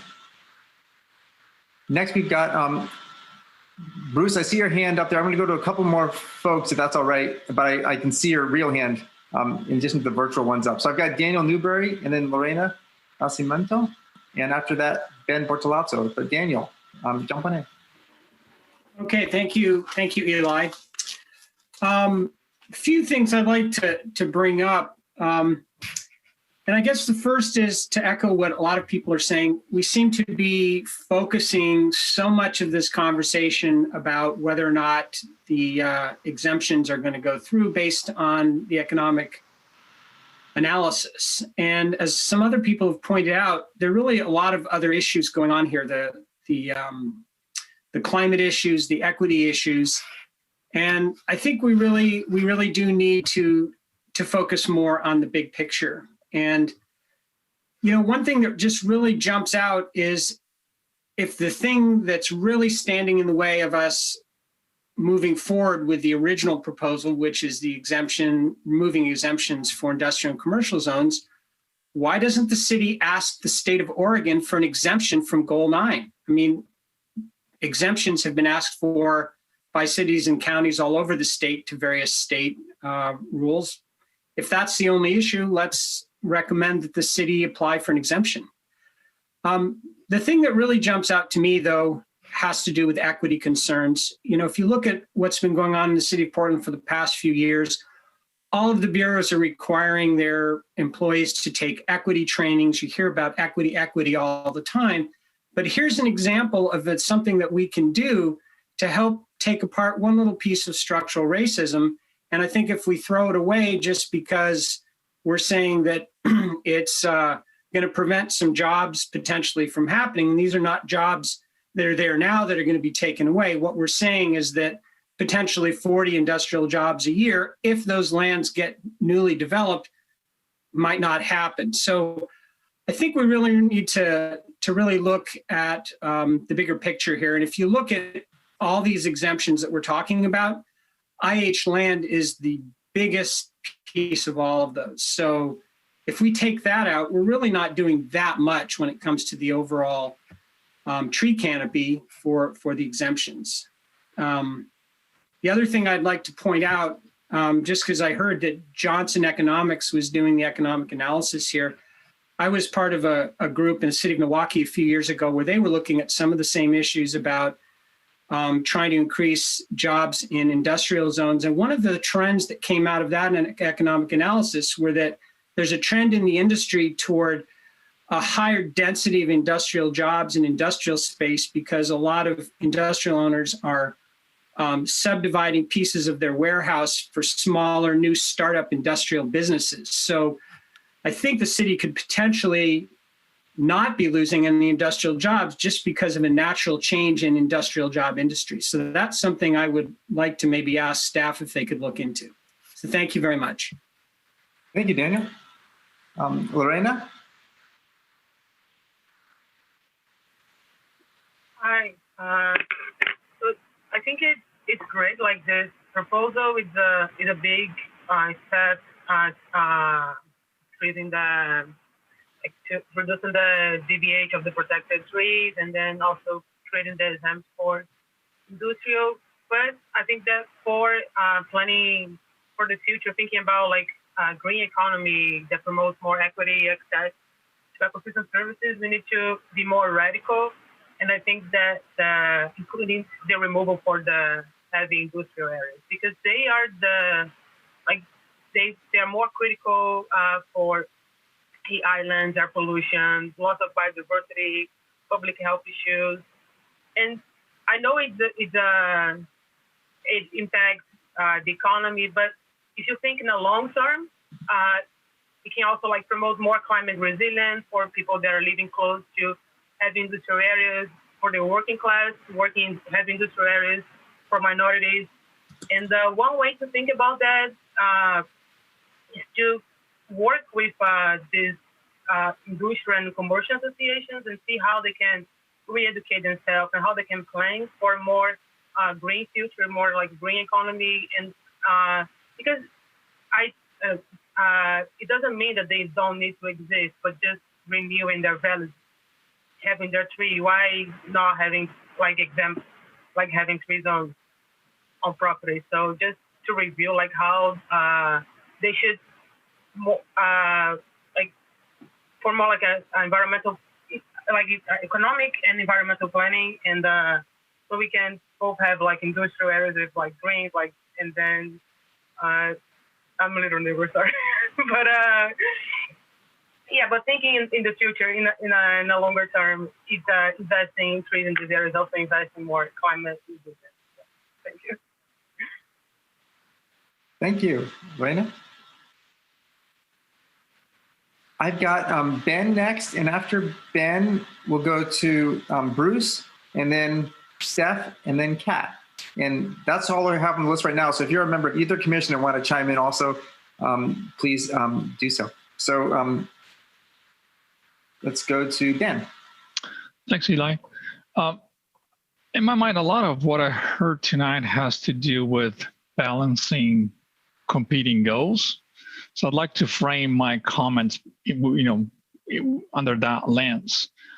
Overall, I'd say I'm concerned about the overall aggregate effect of regulation that could possibly hurt the most vulnerable segments of the population that we're actually trying to help, with the net result of a possibly less affordable, less job availability within the city as a net result. There's a statistic that I don't think was mentioned in the Goal 9 analysis that basically says the Portland area residents' income has gone way up in the last few years. And you could look at it as good news because that means people are paid more, but in reality, you start disaggregating the upper segment of the population is getting better paid, but it's also the result of a lower segment of wages and incomes actually moving out of the city because they can't afford it anymore. So I just wanted to express this as a kind of an underlying concern. So more specifically, in the two hot topics of today, the heavy industrial, the 20 versus 36-inch exemptions, quite frankly, in regards to the IH exemption, I felt like the memo made a pretty compelling and clear case. We can look at it from many angles, but these areas do provide jobs for a segment of the population that are actually good opportunity for good paying jobs. So I would second others before me that are interested in evaluating other approaches. Is it all or nothing? Are there ways that we can deal with it perhaps differently and more creatively? And on the 20 versus the 36 inches, perhaps similarly, are there other ways that we could incentivize the preservation of trees? That's something that came up in one of the testimony as well that I'd be interested. Sounds like we're heading towards another memo from staff. That would be another thing I'd like to explore. Thank you. Thanks, Ben. Bruce Nelson.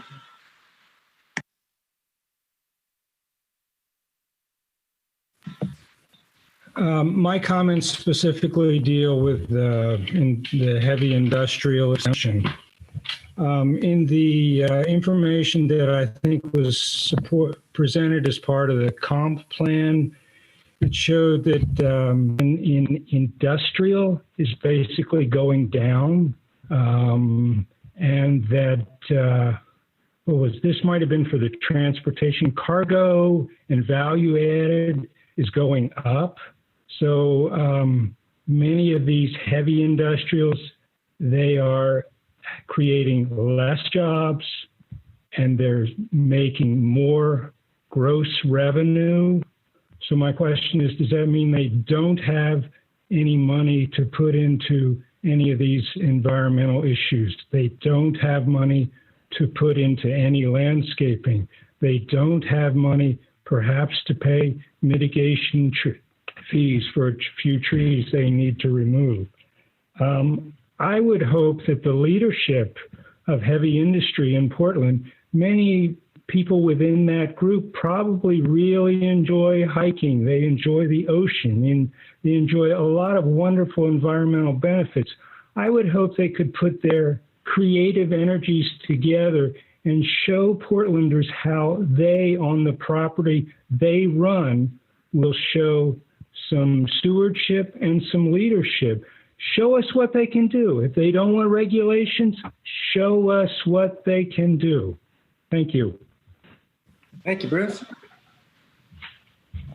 Steph, and then after Steph will be Kat, and then Jeff. Steph. Thank you. Well, I'd like to bring in what is happening today, which is, we've had a couple of things on our agenda today. And the first, E-zone. And when we were talking about what is the, we've been looking at going what is the justice, how are each project program that is coming to our commission, how does is each impacted through racial justice lens? And, we were talking about how it doesn't, that fundamentally the areas that are under environmental protection or conservation zones tend to be in areas that are occupied, inhabited by the people who are wealthier and whiter, and so we're lamenting the fact that is the case. Sorry, I'm on Slack for another thing, and they're coming in fast and furious because something just ended. We're done.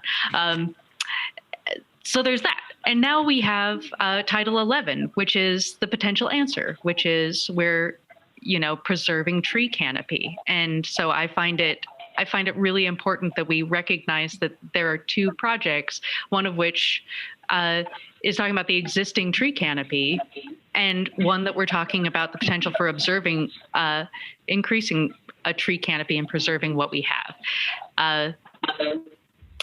So there's that. I also, so I find it wholly unsatisfying, the idea that we're pitting the idea of affordability, both with housing and living wage jobs, against conservation of tree. As someone who lives in an area that does not have much tree canopy. Also, we're looking outside. I lived back to the, sorry, I'm a little, back to the jobs versus climate. The best paying job I ever had was at a fish cannery, which had huge environmental protections of when we could fish and in order to preserve salmon runs for the next year. It was wholly unsatisfying to the people who were on the dock who were seeing all of these salmon go away, right? But for the preservation of long-term economic growth, those regulations were important. And so as someone who has lived through in a cannery job, in an industrial job for several years, that preservation of our environment is inextricably linked on a long-term plane to our economic development. And if we look at what is happening outside right now with wind events and as we go forward, long-term climate events, that is going to impact our economy. If you look at what the grit is doing to industrial machines and industrial jobs, like that means jobs. So I think that there is not as the partition between living wage jobs and a resilient climate. And so I would also really like to have us look at IH zone specifically and try to find a reasonable solution where we can, to the extent possible, lift those exemptions. Was there anything else?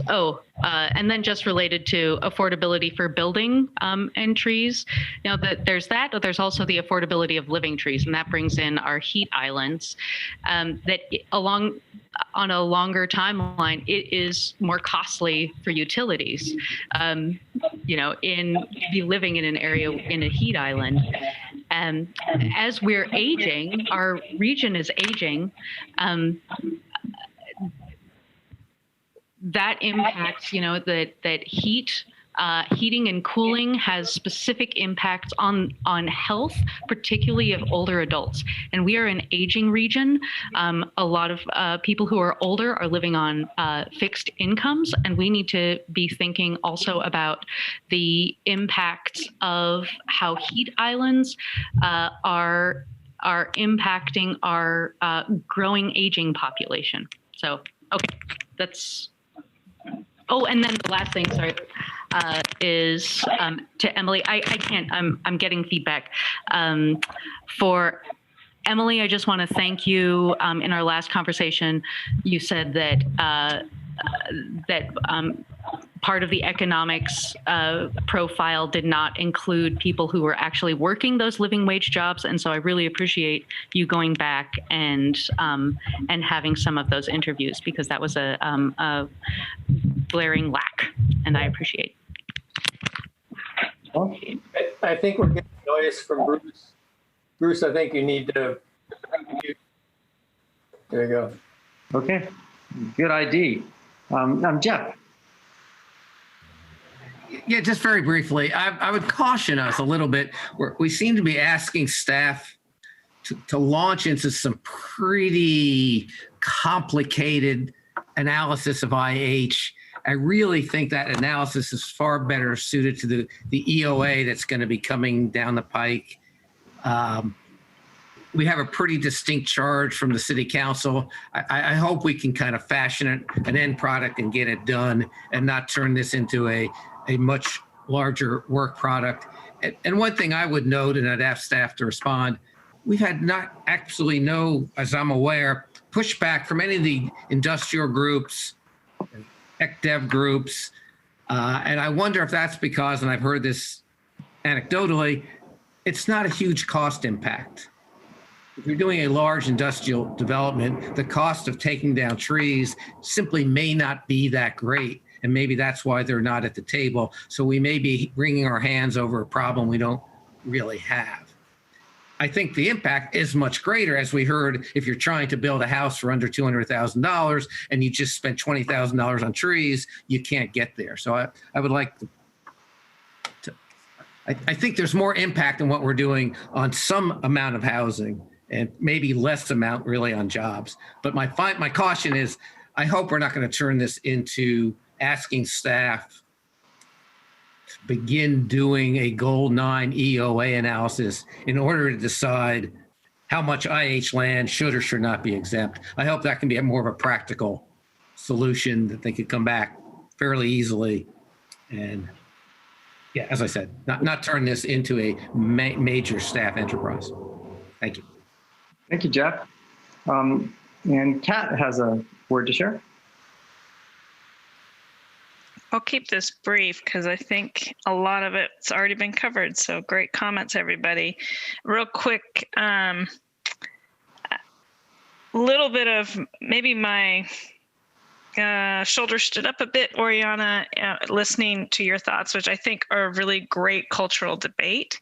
At the same time, like I said, maybe my shoulders went up because I actually have friends who work in these jobs, who love these jobs, who cherish these jobs. So I think maybe maybe some of them are evolving to a place that they might not exist in time, but at the moment they're there and they're a very important job and they mean a lot to a lot of people. So I do think, and I'm not saying that you were saying that exactly, Oriana, but I just want to all of those folks with the job, kind of take a moment to recognize that these are really good jobs, and a lot of people choose to be in them. I have friends who could do other things, yet they choose these jobs because they just truly love them. So, and kind of, I guess, a little bit piggybacking on Steph's comment about your job. So, I mean, you know, that let's be careful about how we frame things. And then Eli, last but not least, my comment was real quick for you and your comment about lots that perhaps are very wooded, and it does start to become an economic burden. And it seems to me maybe it's a simple thing as a little bit of an analysis or not an analysis to save some staff time, but just saying there's a maximum amount. Like after you've hit a certain threshold, you've kind of paid enough so that you get to the point where you can make a lot actually developable. Not sure about that. And I guess I'm a little bit curious on that standpoint of if you get to the point where you have caused to a comment that was made earlier about, well, maybe these lots that are very treed should become basically public space, which I think is a wonderful notion. But if you're the owner of that lot, I feel like we have that whole dilemma of we've now just basically taken all the value of that lot, and there's some compensation to put it back into the public realm. And I don't know what that looks like to the landholder, but something to kind of think through. That's it. I'm going to leave it at that. I guess I am tending, just so my fellow commissioners can hear where I'm at, to weigh in at, I am interested in, I do think the EOA, as Jeff said, analysis is important. I do think tying it into that is important. I am curious if there's a middle ground here with where we can take the package at this point. But if we can't find that middle ground, I'd be inclined to wait till we get the EOA done. That's it. Thank you, Kat. I guess I'm going to piggyback on your sort of idea for the wooded lot. It's an interesting idea to have some sort of a cap. I would probably only want to support a cap if someone did preserve the the 1/3 of the trees they're supposed to preserve, and the larger ones of the batch. At that point, I feel like the builder's kind of done the best they can do. And if the city would want to purchase the property, make it, or go through a zoning process to make an open space zone, then I would, of course, support the city in that effort. I agree with that. Okay, and I want to talk, one thing to Jeff's comment is, I guess I'm going into a little free for all here for a couple minutes, if that's okay with folks. It feels like the reason IH landowners didn't voice their perceptions here is because they were happy with staff's proposal. Might be an explanation. And the staff's proposal is premised on this being very expensive for industrial IH users. So I'm not sure I follow the logic you shared that this stuff doesn't cost that much. I thought the whole reason this is an issue is because it does cost a lot. So having dropped those ideas out there, I'm going to go to Mike, and then Jeff, if your hand is up again, go to you. But Mike first. Yeah, question to Kat. So the staff proposal is not to lift the exemption for IH land, but to do the 36 to 20 and apply and remove the exemption from other lines. Are you saying that you would not support even that level? It sounded to me like you're saying wait another 5 years or however long it's going to be for a new EOA to do anything. Is that what you're saying? No, thanks for asking. No, I'm just saying that I support where staff's at, but I wouldn't go any further right now. Can I clarify? My understanding is the EOA is more like a year or year and a half rather than 5, although there's no guarantee how it ends up. Am I wrong on that? You're right. I'm just used to things dragging out for. Right, understood. And there's no guarantee what the outcome of it would be. Understood. Any other, if there's not any more comments, then we've got a few minutes. Then I think Emily would like to share a couple responses and recognize that this is our initial feedback. We will have a time for deliberation on this project coming up at a future meeting. So Emily, would you want to jump in? Thanks, Eli. I'm going to see what I can do here in 10 minutes, but we will also follow up through other medium. Going back to the EOA, I would maybe like BPS to talk about this more, maybe not today, but at your work session and also with Urban Forestry Commission work session. I will say that one thing the EOA, from my understanding, could and probably will do is look at the changing nature of industrial jobs as forecasted. There've been a lot of great comments just related to that. And so that may alter sort of the framework of what we need to accommodate. I also want to say that as far as finding a middle ground in IH, given the time available, we did do a couple of things. We tried to separate out if we could remove one exemption, like the tree preservation exemption, but not the tree density exemption, or vice versa. That didn't work. But we are still, willing to explore other options for IH, and whether that means deferring to the next EOA, focusing on other policy efforts such as environmental zones or investing in street trees or something else, or coming up with, a potentially lower fee, mitigation fee for IH. We're still kind of exploring those. We are under a bit of a time frame to get something adopted, hopefully by the end of the year, by the time this council is out of office. So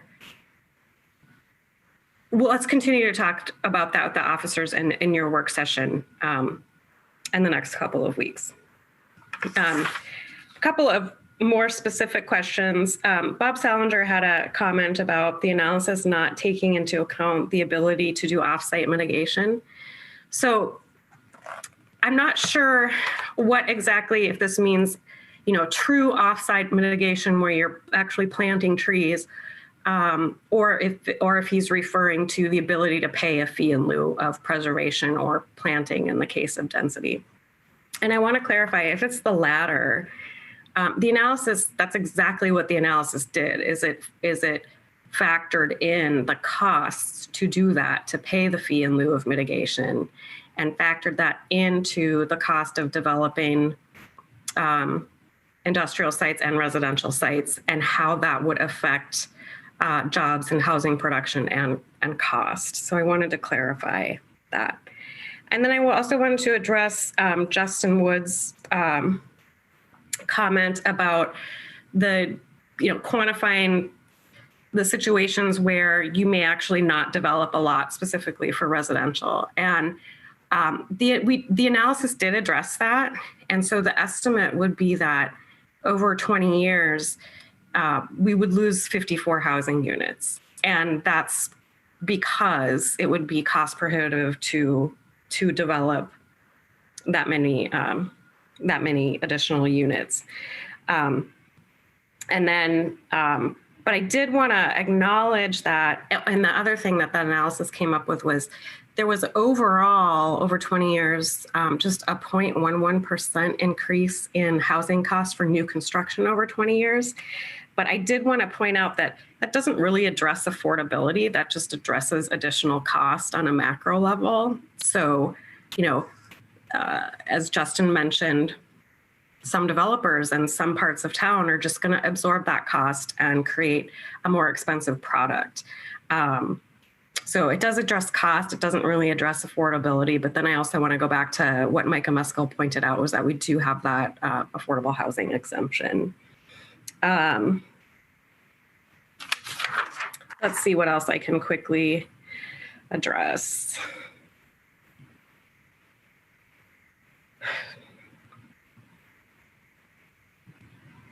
Oh, and I would agree about the industrial groups pushback, probably because of what the nature of the proposal is. You didn't see much pushback. We did have some very early comments from the Port of Portland, and I'll just note that they were more concerned about tree density than the tree preservation exemption. So I'll just put that out there.